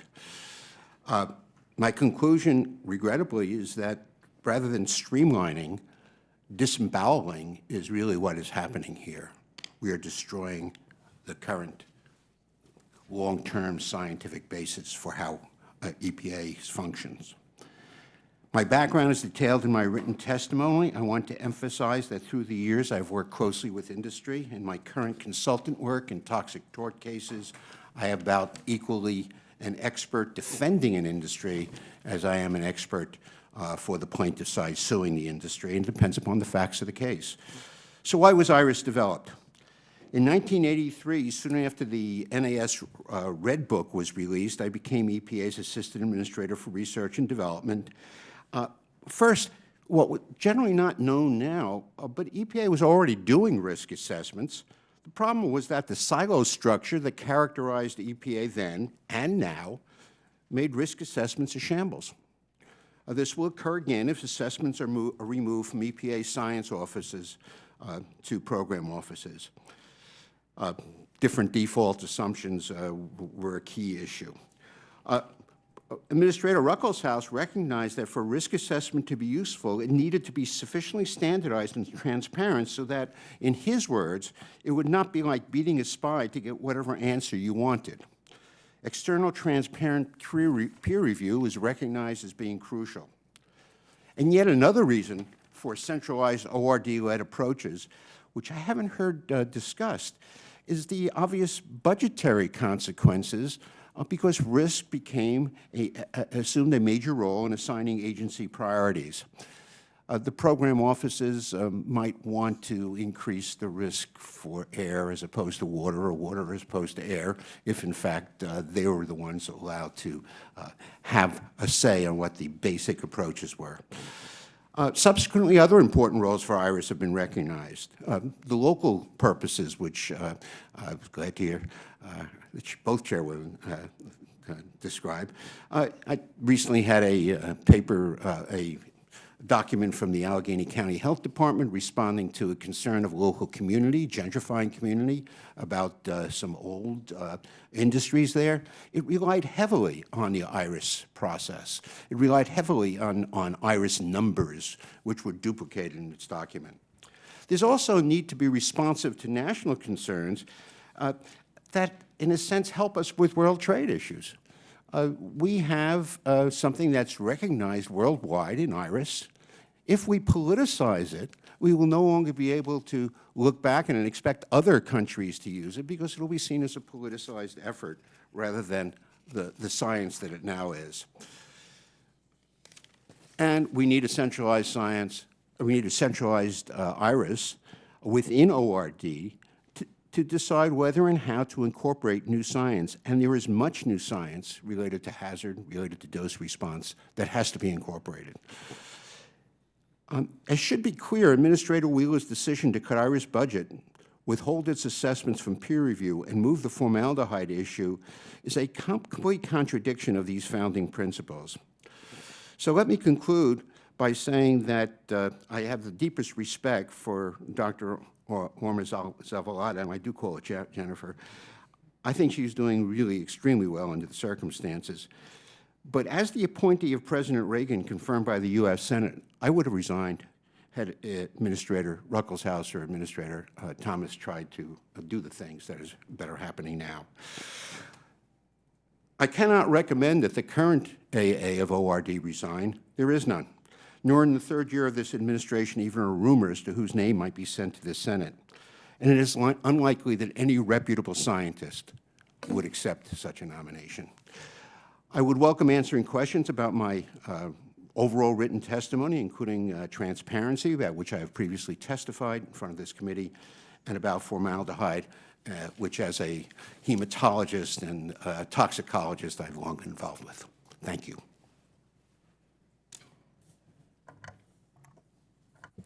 Thank you very much. Dr. Ivan Rusyn, you are now recognized for 5 minutes. Thank you. Chairwoman Cheryl, Chairwoman Fletcher, distinguished members of the subcommittee, I'm honored to appear before you today for this hearing. As a matter of full disclosure pertaining to the topic of today's hearing, I'm currently chairing a workshop committee of the National Academies to support development of EPA's IRIS toxicological review. However, I appear before you today representing my own perspectives, not those of the academies or the Texas A&M University. I would like to offer insights from my role as a researcher in the field of toxicology and a person with understanding of the process of developing human health assessment in general and those of the IRIS program in particular. I have more than a decade of service as peer reviewer of various IRIS assessments, including 2011 review of the EPA draft IRIS assessment of formaldehyde. I also served as a faculty fellow to the IRIS program for 2 years, where I interacted with IRIS staff on a variety of scientific and methodological issues directly relevant to implementation of the advice from the National Academies. My laboratory is funded by the NIH, the EPA, the National Academies, California EPA, and the European Petroleum Refiners Association. With respect to the committee's interest in the role that IRIS plays in the field of chemical toxicity assessment, I note that it is difficult to overstate the importance of the IRIS program to the protection of public health in the United States and abroad. Both the National Academies and the EPA themselves acknowledge the key role that IRIS-produced assessments play in many risk management decisions and Superfund site cleanup.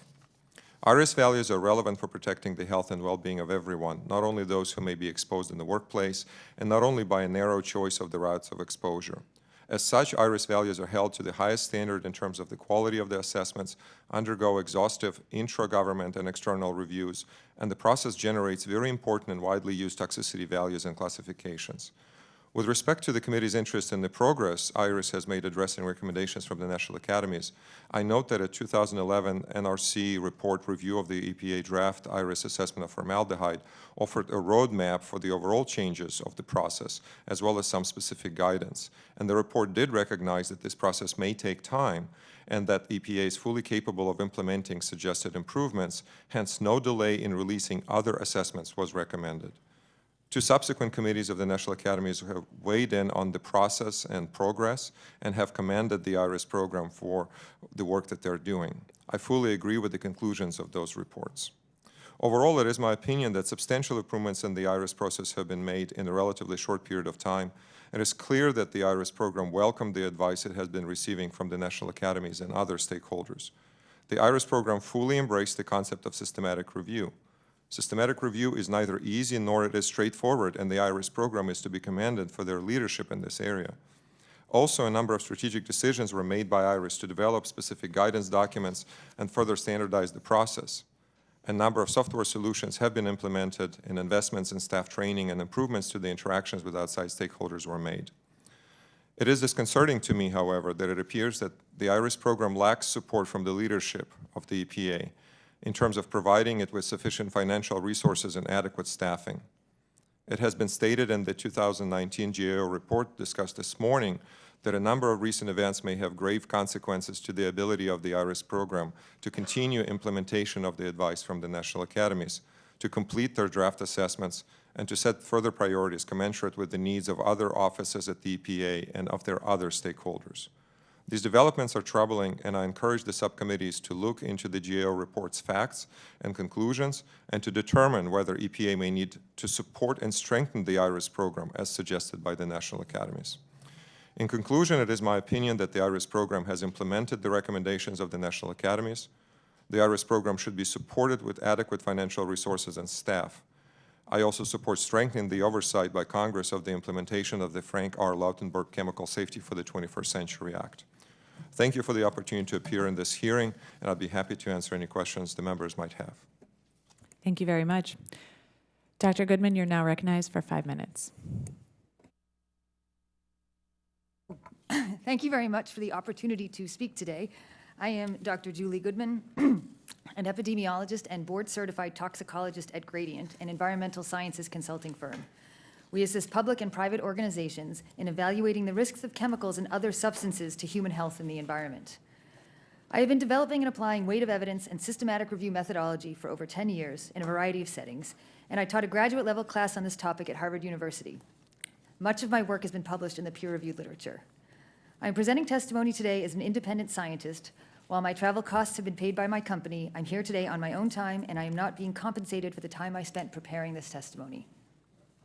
Now, as you heard earlier, in 2011, a National Academy of Sciences, or NAS, committee provided recommendations for the IRIS program in the context of a review of formaldehyde. In response, EPA released a draft handbook for IRIS assessments in 2013, and then in 2014 and 2018, NAS reviewed and evaluated the IRIS assessment process more generally, including progress made since 2011. Both the 2011 and 2014 NAS reviews stated that the IRIS program lacked a clear conceptual framework and clear and transparent methods. Further, NAS concluded that EPA did not fully assess the weight of evidence or justify the selection of studies for the derivation of toxicity values. The 2014 NAS review also specifically called for the finalization of the draft IRIS handbook. Since that time, EPA has made substantial improvements to the IRIS process, including the development and application of systematic review methods for evidence identification, evaluation, and integration, but not all of the identified issues have been resolved. To date, EPA has shown progress on a chemical-by-chemical basis, using the IRIS assessment plans for uranium and ammonia and systematic review protocols for chloroform and chromium assessments as examples of its new portfolio approach. EPA announced it will move forward with a revised handbook, which will be put through peer review and public comment processes this year. This is undoubtedly needed and a critically important step forward, and EPA is to be commended for these actions. I note that while it is true that a one-size-fits-all protocol for all chemicals is not feasible, and details of the individual chemical assessments will vary based on the specific research questions identified and on the available data, all IRIS assessments will benefit from a clearly written framework that serves as a standard operating procedure, or SOP, for agency systematic reviews. The SOP can be expanded to include chemical-specific tailoring as needed to each phase of specific chemical reviews. An iterative approach can be used to incorporate new issues and knowledge into the SOP as it becomes available. To follow through on its intention to use systematic review and weight of evidence methodology for hazard identification, EPA needs to complete an individual assessment using the new process.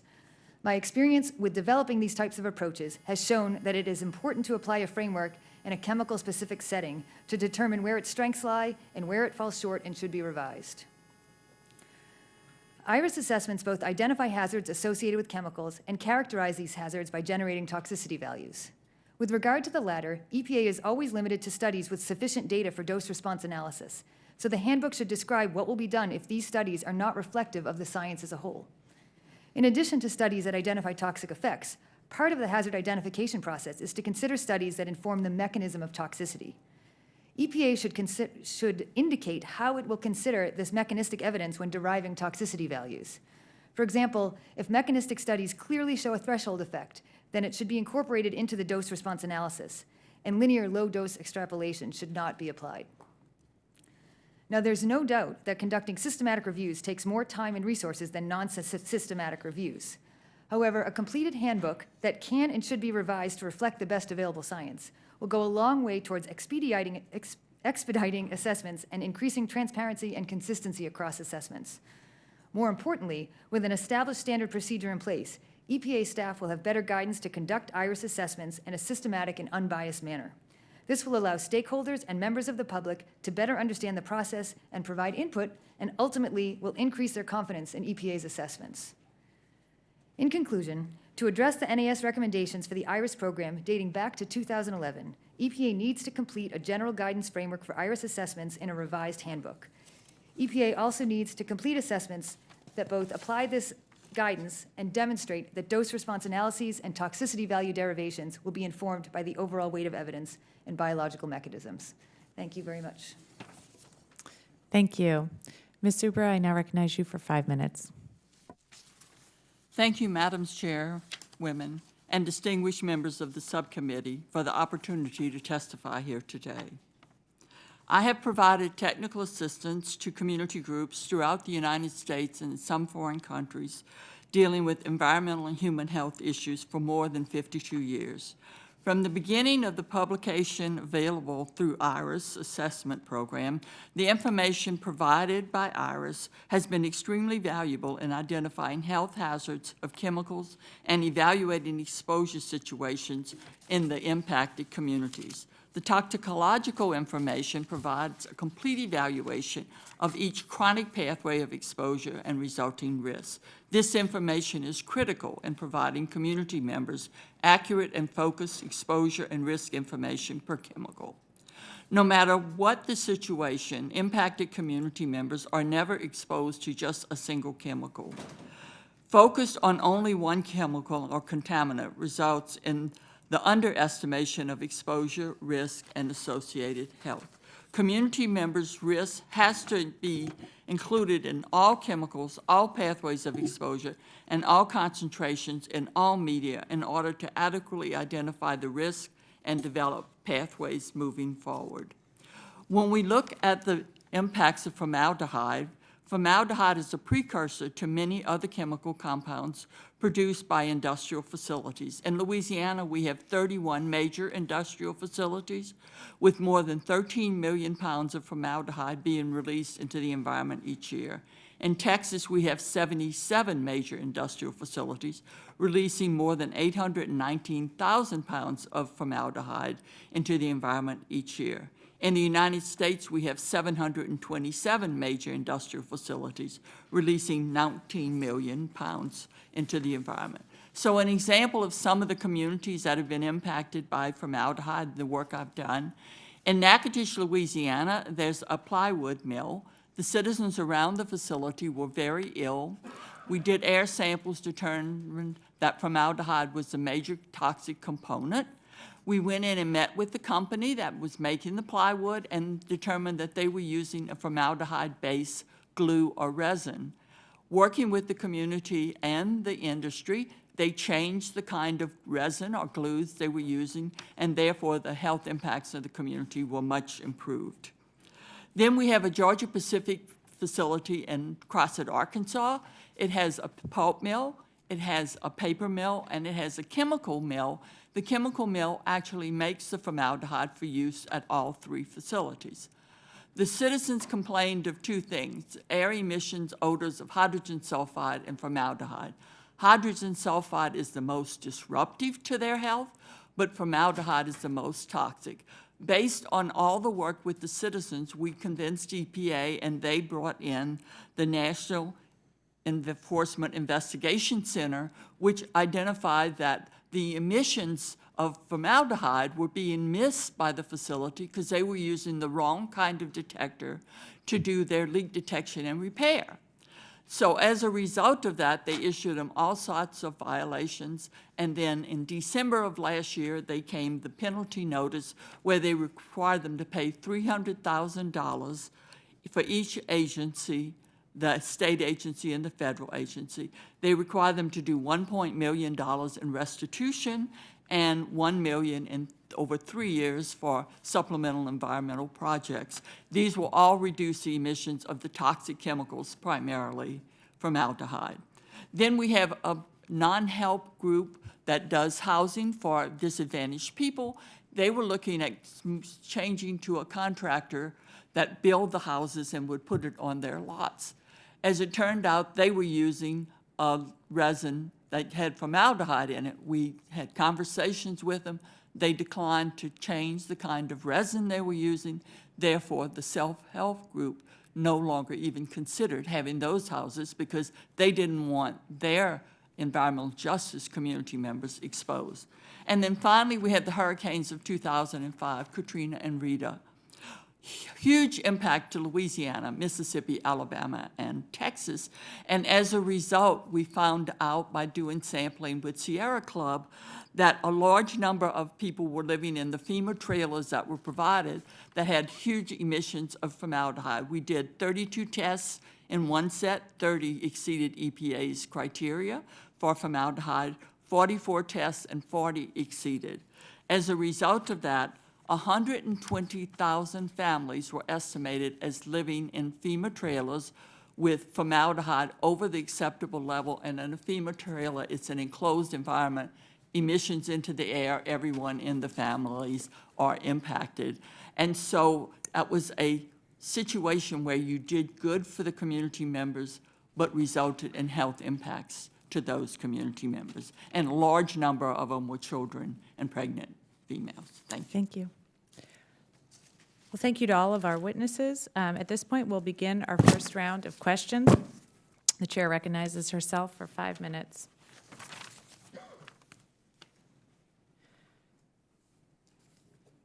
So, Dr. Goldstein, in your testimony, you spoke about the state of EPA chemical assessments prior to the establishment of IRIS.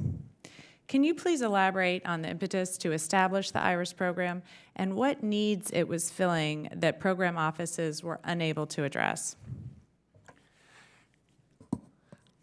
Yes, the IRIS, to me, was always a sort of a smooth, just continuation of the description of what I gave under Administrators Ruckelshaus and Thomas. How to name it was lots of debate. I remember one of the original ideas was the Coordinated Risk Assessment Program, but the acronym served to be of no value.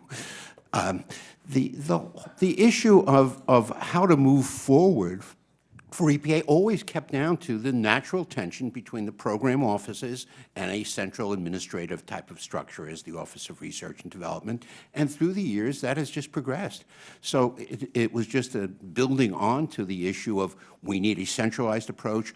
The administrator has to understand what the relative what risk means to priorities and prioritize among the various problems that the administrator was facing in responding to Congress. Congress needed to know which were the riskier problems that EPA was dealing with, and it should come from a central organizational structure with lots of external reviews.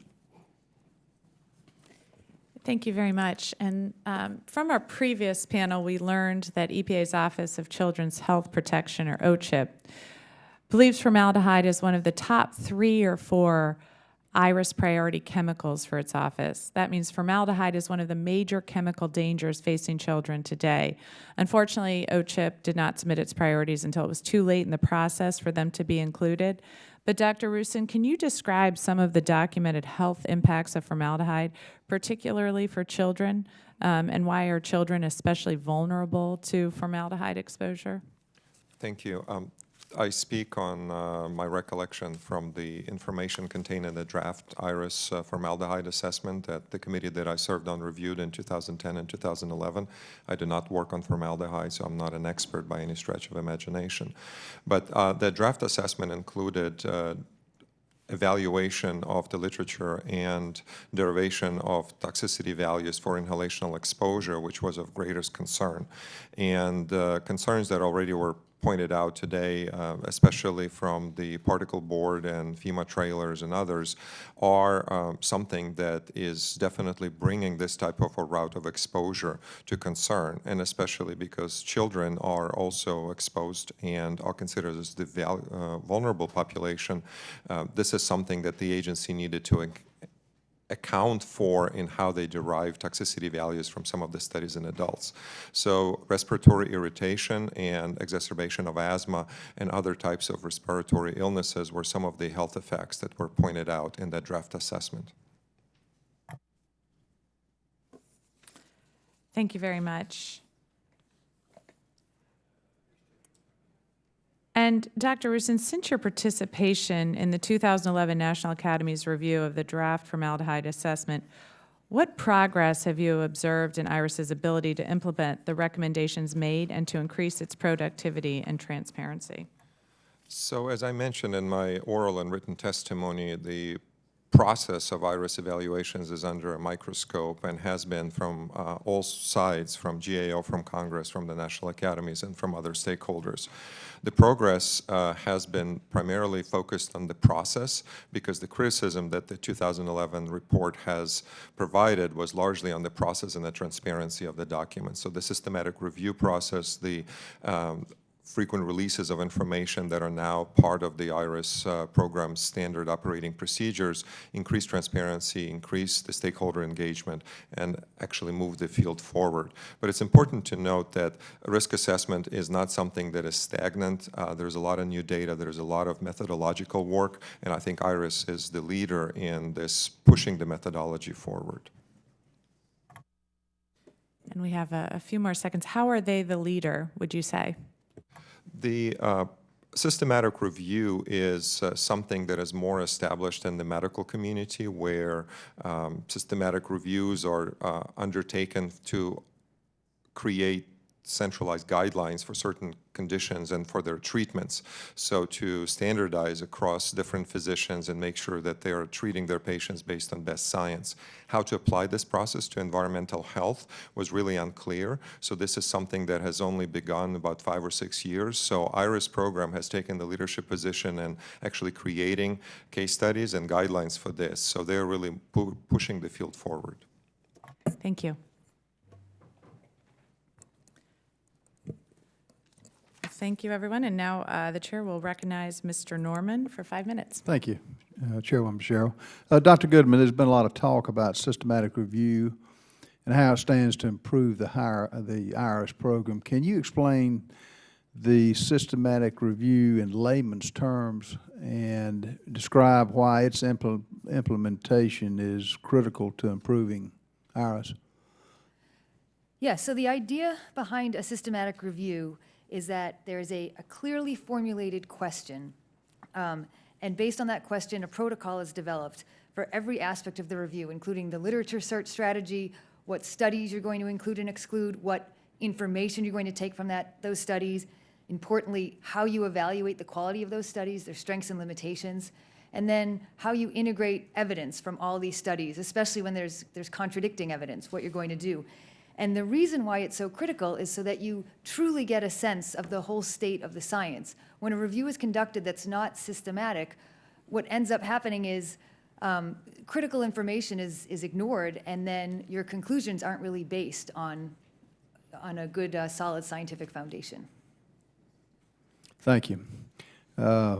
And again, Dr. Goodman, over the years, there's been a lot of uncertainty surrounding formaldehyde and specific criticisms of the IRS's program's handling of the formaldehyde assessment. Last week, EPA announced that it will review formaldehyde in the TSCA program, which is an actual regulatory program that can set useful guidelines for the formaldehyde use.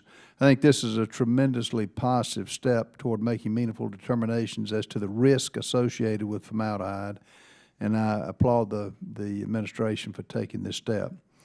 Can you, Dr. Goodman, again, can you please explain the potential downside of relying on an IRS assessment of formaldehyde to dictate how we regulate that substance at the federal level? Well, I think as it stands, the IRS Handbook hasn't been completed yet, so there's no standard operating procedure for conducting IRS assessments. And so even though the assessments are moving in the direction of using systematic review, systematic review hasn't been fully implemented in any review to date, including what's been done on formaldehyde to date. So in that sense, I think what's most important is that formaldehyde is reviewed in a systematic fashion. And I think the other aspect was talked about with the first panel. IRIS provides toxicity values, and these toxicity values take into account the hazard information, but they don't take the next step in saying what are our uses, how are people using it, and what are the risks for those particular uses, and that is done under TSCA. Okay. I'd like to thank each one of the witnesses for taking your time again. There's been a lot of controversy over IRS, and we just want results, and thank you for taking the time. Chairwoman, I have no further questions. Thank you, Mr. Norman. I now recognize Ms. Bonamici for 5 minutes. Thank you so much to the chairs and ranking members. Thank you to all of our witnesses for being here. I said during the first panel, I've been on this committee for more than 7 years and have sat through many hearings about IRS and know that without question, there was a need to improve. But the direction that I'm seeing, I do not consider improvement. Dr. Goldstein, in your testimony, you discuss the development of the IRS program. I read you were back in the Ruckelshaus days, and the importance of a centralized ORD-led approach to risk assessments and the value of independence of IRS from other program offices. In a September 2017 letter, the EPA Science Advisory Board reaffirmed that no other federal entity performs IRS functions and that IRS helps ensure consistency in chemical assessments within the agency.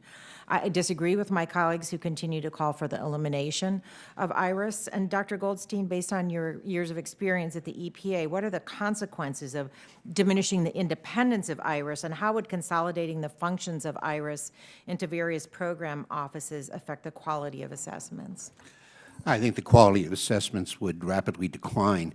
It would be under the leadership of someone appointed as a political appointee to make sure that air is taken care of, water is taken care of, individual groups that have individual laws, and they will respond by looking at ways that the risk can be most supportive of what they think their policy approaches ought to be.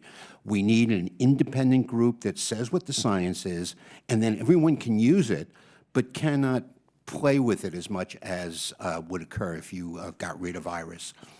Thank you. And Dr. Goldstein, in your testimony, you state that Administrator Wheeler's abrupt dismantling of extensive science-based independent review processes is unforgivable, and the current actions of EPA's leadership to be incredibly short-sighted at best. I'm very concerned about the lack of transparency, what appears to be a significant limitation on the number of chemicals that are being considered.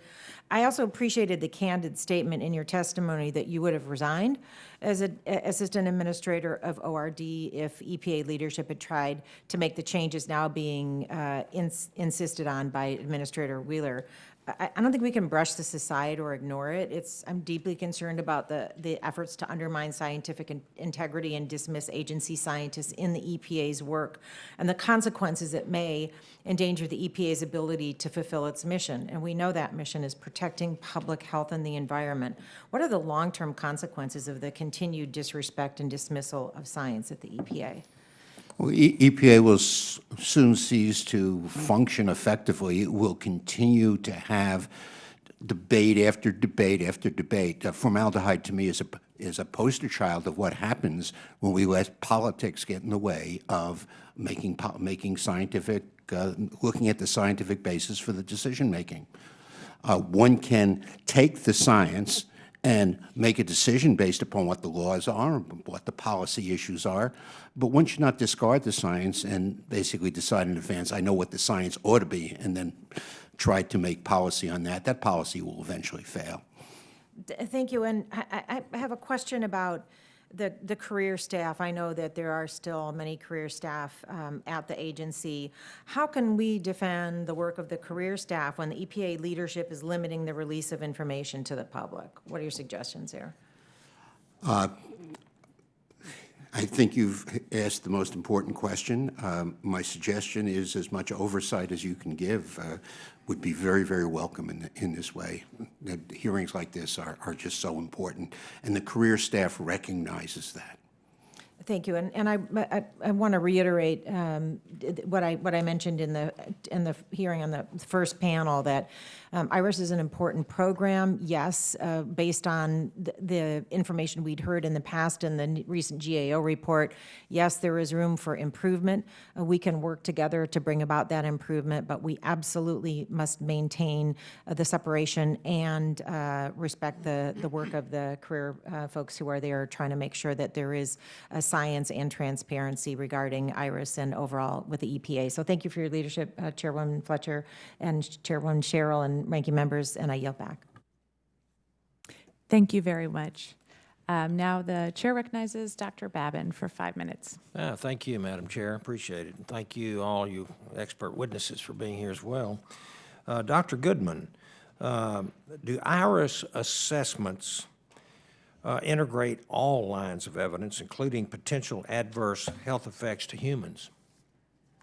I think the goal of IRIS assessments is certainly to do that. And they do attempt to consider epidemiology, toxicology, mode of action, mechanistic evidence, but in practice, sometimes relevant evidence is missed, or in other times, the evidence is all there, but it's not evaluated in a systematic manner, meaning that not all studies are created equal. Some are more robust, they have more strengths, others have more limitations.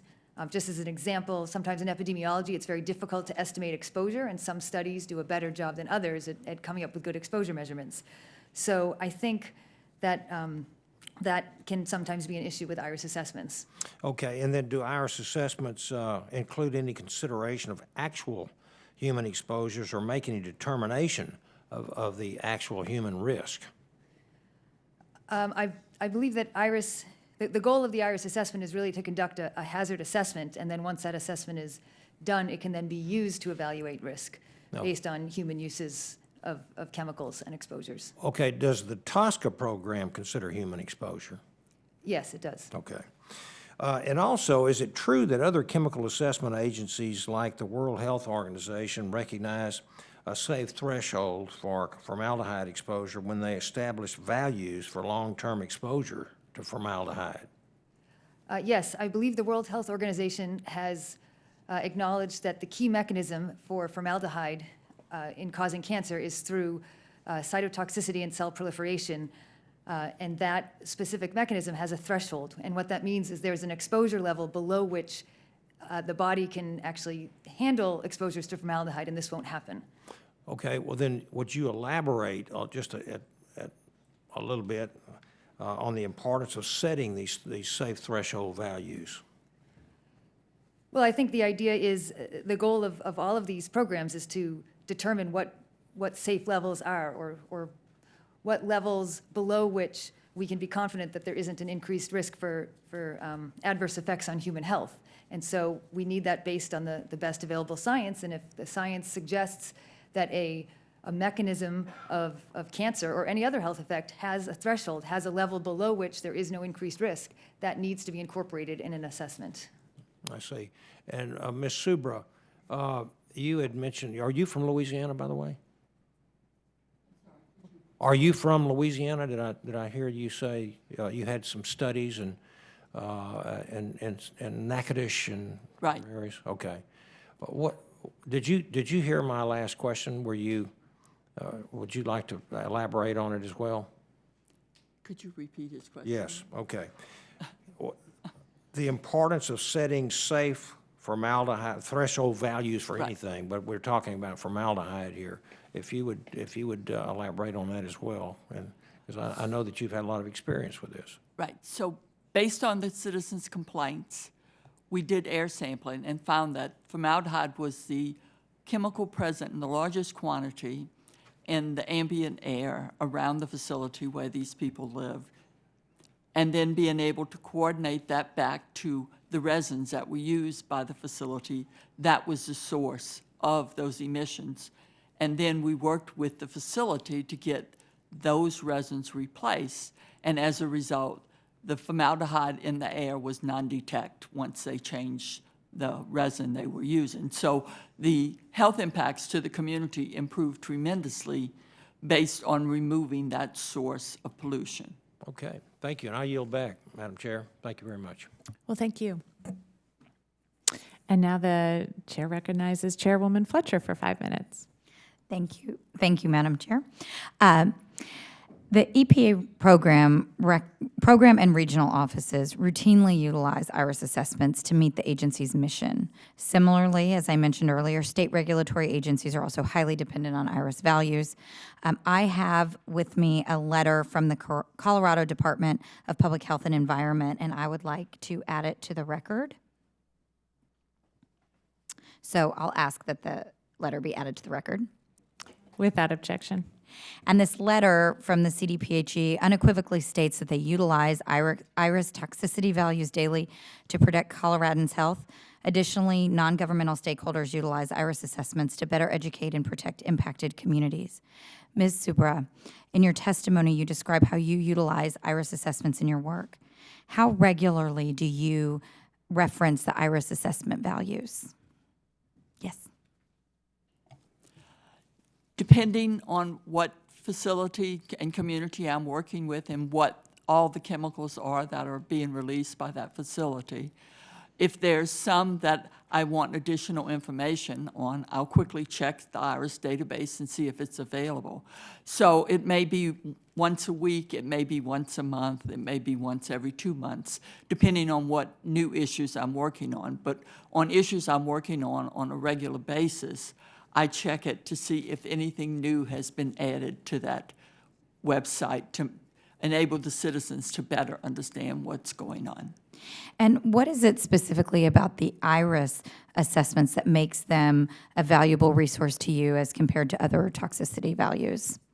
So early in my career, you'd have to have access to ToxNet and things like that, and only medical schools had access, and they didn't share that access. Whereas when you look at IRIS, they have all the literature available, and you can then, if you are interested in any particular one, get access to it. So it pulls together all of the available information and journal articles in one place. I don't have to go to 3, 4, 5, or 6 places. And they've done the compiling for me, so I can quickly have access to that, and saves time as I'm trying to work and educate and empower the communities. And on a related note, in connection with your work, what impacts to your work do you anticipate if the IRIS program is stifled in its ability to be able to produce timely and comprehensive assessments? So I only respond to communities that request assistance, and then I look to see what those chemicals are. One of the things we've found is when IRIS does the assessment and does come out with it, then it takes a long time to get it implemented and get the results of their assessment to reduce the exposure going on in the communities by working with the industrial facilities that are sources of that emission. And how will impacted communities be affected by a delayed IRIS process?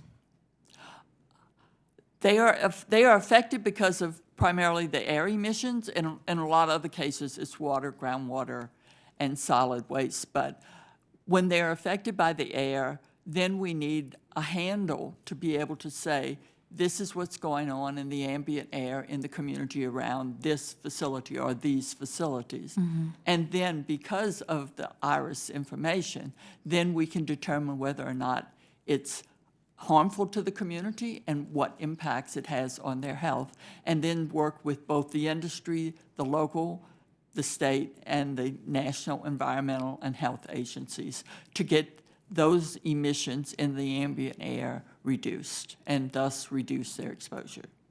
Thank you. And I just have a limited amount of time left, so I'll put this question out to everyone on the panel, all the witnesses.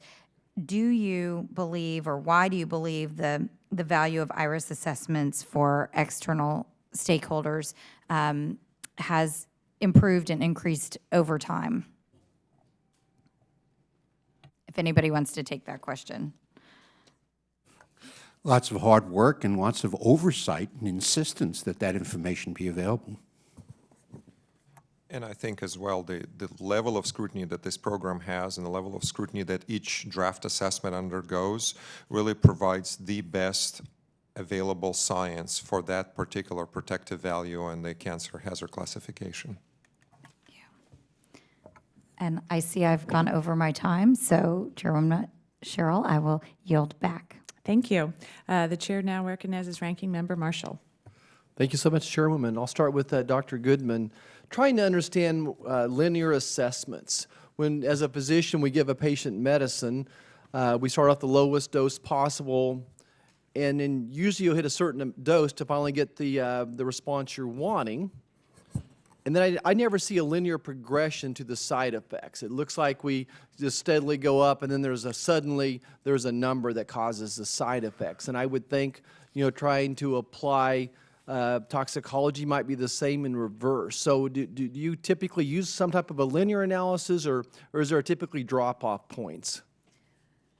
So right now, cancer is evaluated differently than non-cancer effects. So for non-cancer health effects, it's exactly as you say. When assessments are done, it's assumed that a minimum exposure is necessary to see any type of toxic effects, and below that exposure, those effects won't occur. Now, it's based on a regulatory context, not based on biology, this idea that if there's something that can cause cancer, one molecule of that something can cause cancer. And so they do this process called linear low-dose extrapolation, meaning obviously you can't do a scientific study of one molecule. So you take the higher doses and basically plot out on a curve what the association is between the dose of the chemical or exposure of the chemical and cancer risk. And then you extrapolate from that lowest dose down to zero, essentially assuming that there's risk down to zero.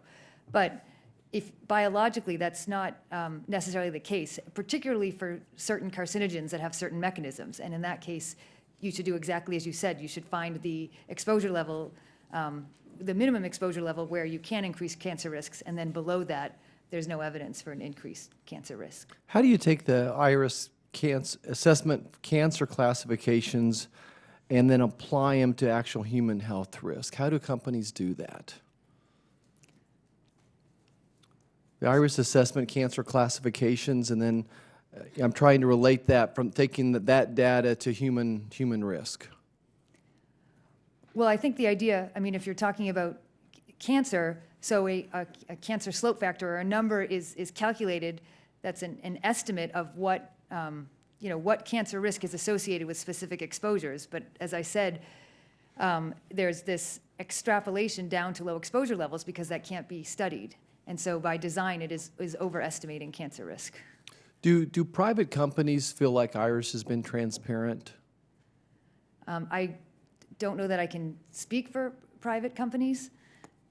So I don't know that I should answer that. I think in some cases, I would say Does industry feel like IRS has been transparent? Again, I don't know that I should speak for the industry, but I think there are some cases where the scientific judgments have not been clear in IRS assessments. Okay. If you were in charge of IRS, what would you do? What would be solutions to make it be better? What are your thoughts to improve IRS? First priority is complete that handbook, because then we have a standard operating procedure so that all assessments are done in the same manner. Also make sure that all protocols and then actually the executed assessments are completely transparent, so it's absolutely clear when decisions were made and the basis for those decisions. Hey, why has it taken so long to do it? Any idea? I'm kind of new to the game here. What have they told you why they haven't got it done before?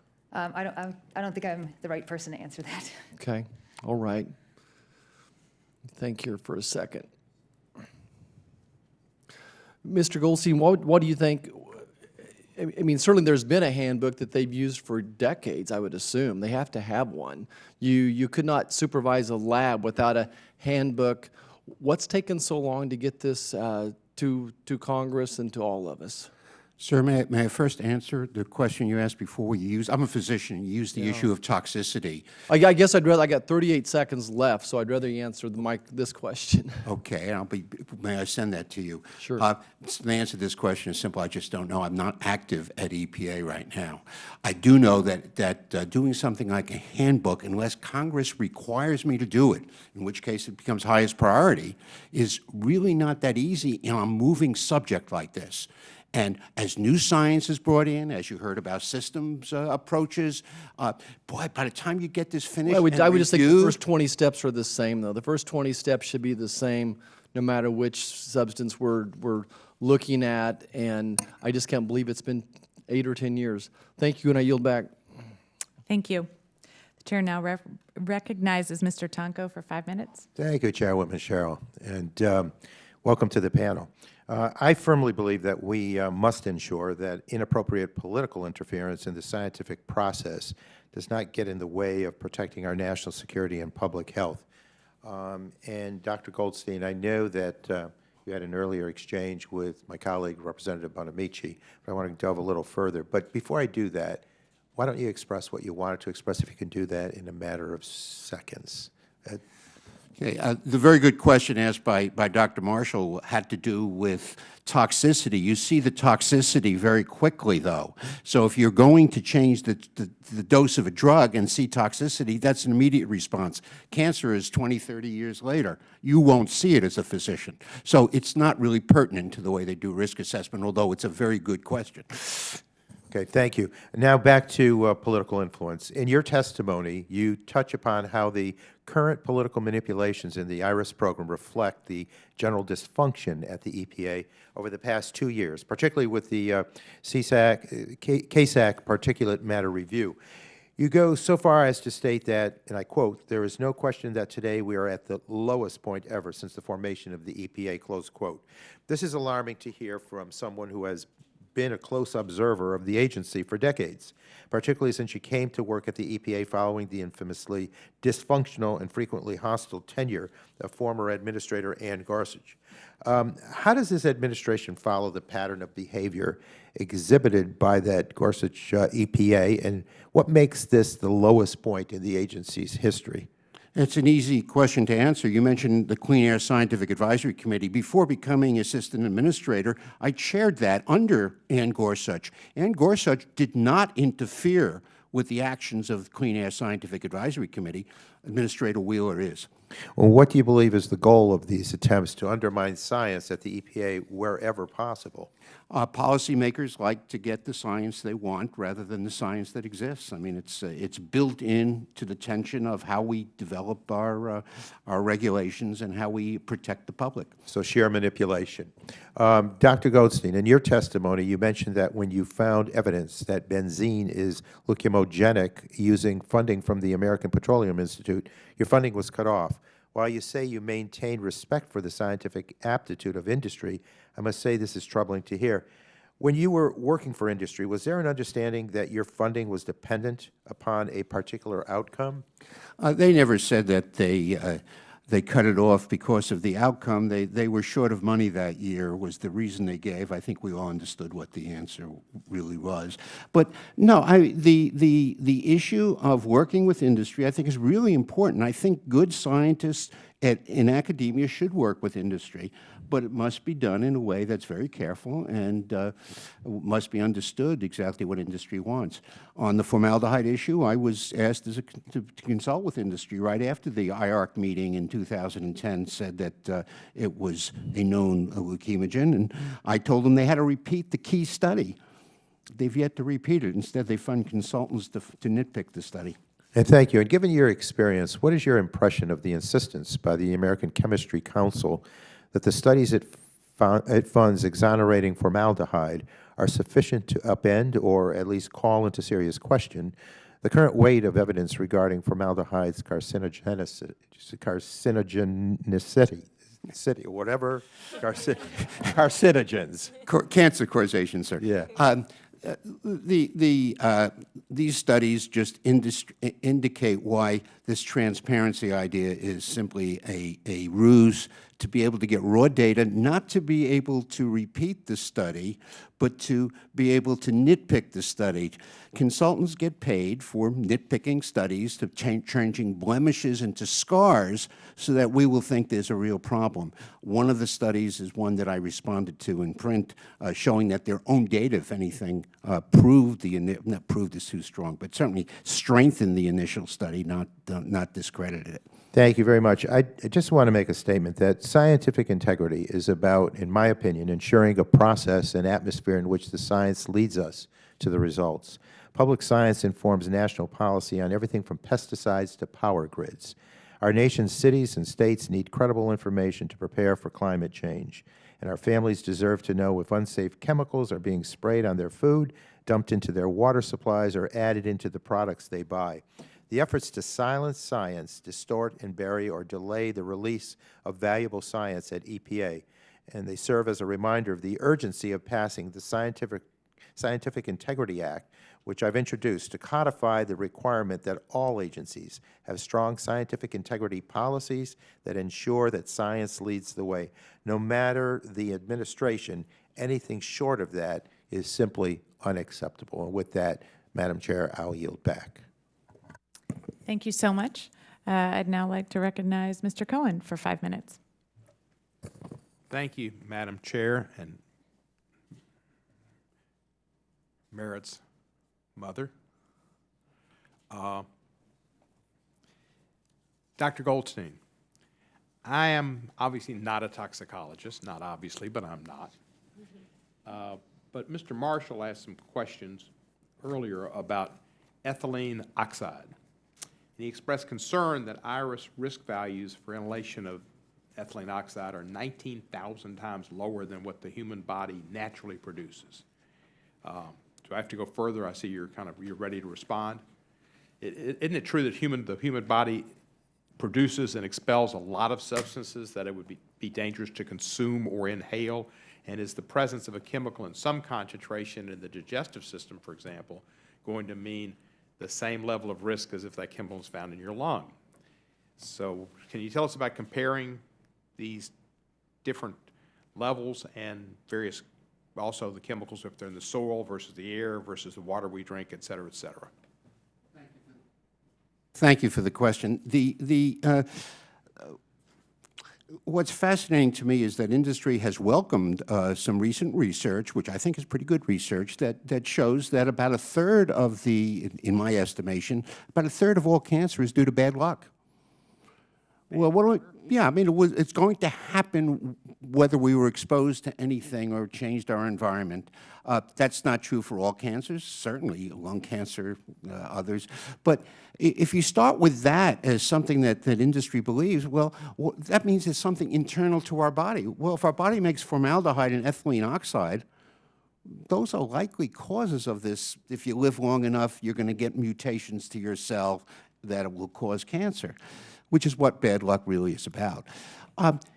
If you believe that, then clearly ethylene oxide can cause cancer and basically would be responsible for some bad luck. And if you think of it from the point of view of numbers, about 25% of us will get cancer.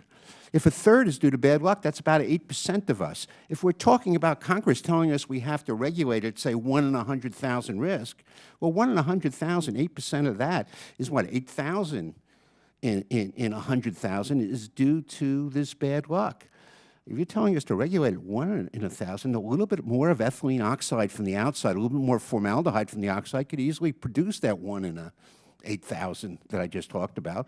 And that's the level that IRS is supposed to be informing people about. So to me, it doesn't, I just don't understand why ethylene oxide being an internal causation should make any difference to the IRS approach. Now you've got me totally confused. Sorry. I took an aspirin religiously, taking it from right to left, of course, for years. And then I read recently that for people that have the ability to remember Bill Mazeroski, that this was a bad thing to do, that it was going to be hazardous to my health. Now you're telling me that cancer is caused by water. So is it what? No, I didn't say that. Well, I'm just thinking, is it kidney stones or is it cancer? Do I have to make a choice? No, please don't make that choice. But there is, I mean, none of us lives forever, and as I say, there is reasonably good evidence that mutations occur spontaneously in the body for causes we don't understand, but could well be ethylene oxide or formaldehyde or other carcinogens we make within our body, and that these represent, as I say, it's only a third of cancer, so 2/3 are out there ready to be prevented. But if it's a third, that's still, in relationship to the 1 in 100,000 risk, which isn't IRS's choice, that's, if you will, your choice. That's the level of protection that the country wants. It's a very big number. Let me ask you this. You worked at EPA when President Reagan was in office. Is that correct? Correct. And Reagan was kind of known as a conservative. and a guy that was pro-business. How would you compare Ruckelshaus and other EPA administrators to Scott Pruitt? There's no comparison. I mean, you're talking about a completely different approach. The respect for getting the science right from Bill Ruckelshaus, from Lee Thomas, the two administrators I worked under, was very strong. And as I say, Ann Gorsuch did not interfere with the Clean Air Scientific Advisory Committee. I chaired it. And the Reagan administration didn't try to interfere with EPA from giving information to the public to protect them, as this administration is? That wasn't my level of approach, so I can't really comment on that. But I do, on the other things, I certainly do feel there's a difference. Thank you, and I yield back the... Thank you very much. And now I yield 5 minutes to Ms. Wexton. Thank you, Madam Chair, and thank you to the witnesses for coming to testify before us this morning. Dr. Goodman, what kinds of organizations fund Gradient's research? Is it nonprofit organizations, trade organizations, corporations? What kind of groups fund your research? It really runs the gamut from private to public and government and nonprofit and for-profit and trade groups. Okay, and some of the groups that you've done work for include the National Marine Manufacturers Association. Remember doing some work for them? I believe so, yes. The Styrene Information and Resource Center? Yes? The Formaldehyde Council? I don't remember, but it's possible. Okay. BPA Global Group? Yes. The American Petroleum Institute? Yes? ExxonMobil? Yes? The American Chemistry Council? Yes? Okay. So have you heard of this, the analysis by the Center for Public Integrity of 149 gradient-produced scientific articles and letters that found that 98% of the time the research that was conducted by scientists at your company concludes that the chemical in question is harmless at levels to which people are typically exposed? Are you aware of that study? I'm familiar with that article. I haven't looked at that statistic in a while, but if I remember correctly, it was quite misleading, and I'm happy to go back and look at it and provide you with something more So accurate. you don't agree that it was 98%? No, I do not. Okay. So can you then give me an example of a time during your research at Gradient that you came to conclude that the exposure threshold for a particular chemical should actually be lower than an existing standard would suggest? I don't know. I can't think of, not everything I do has to do with standards and whether the standard should be lower or higher. But I'm certainly, the first thing that comes to mind was when I was doing an evaluation of a chemical in a toy and basically coming to the conclusion that there was a possible toxic effect for children playing with a toy. So that's just the one off the top of my head. So was that a specific level that you came to conclude should be lower than what it was at the time? Well, basically that the chemical shouldn't be in the toy at all because there was that risk. Okay. And in your research at Gradient, can you give me an example of a time that you came to a conclusion that a chemical you were hired to study is carcinogenic at typical exposure levels? Again, I don't know.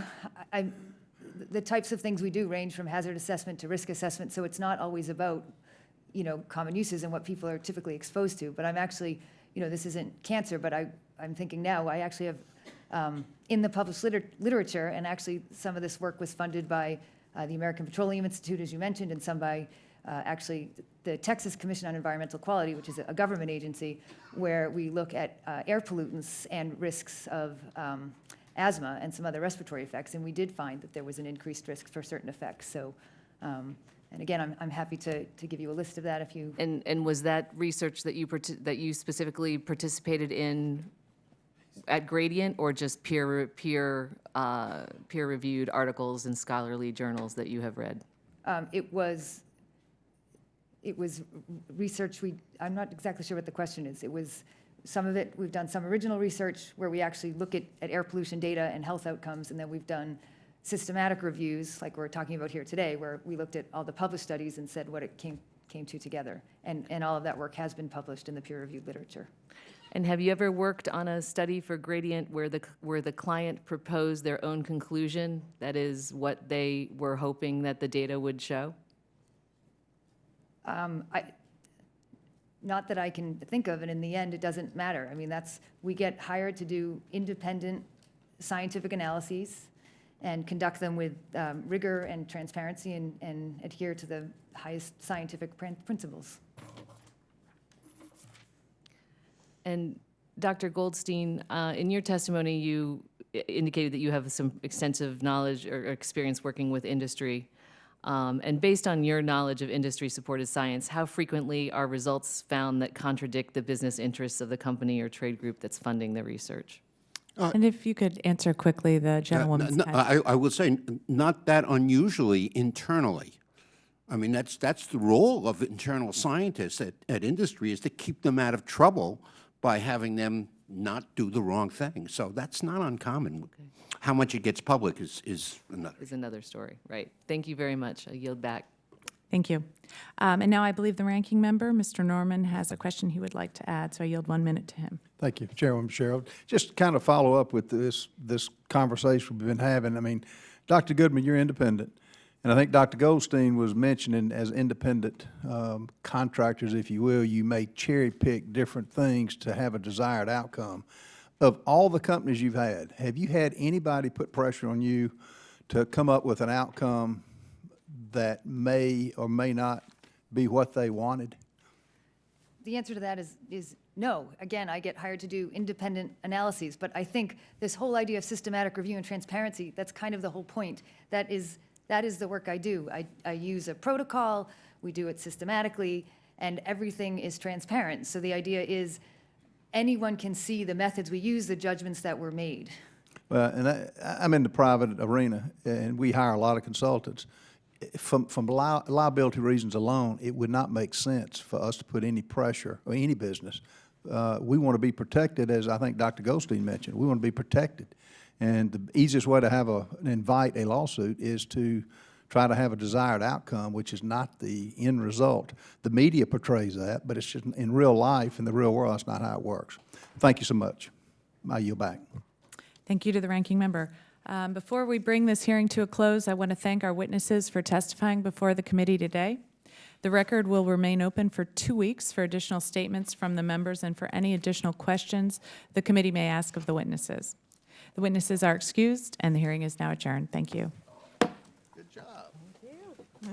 Hey, where would you have gone?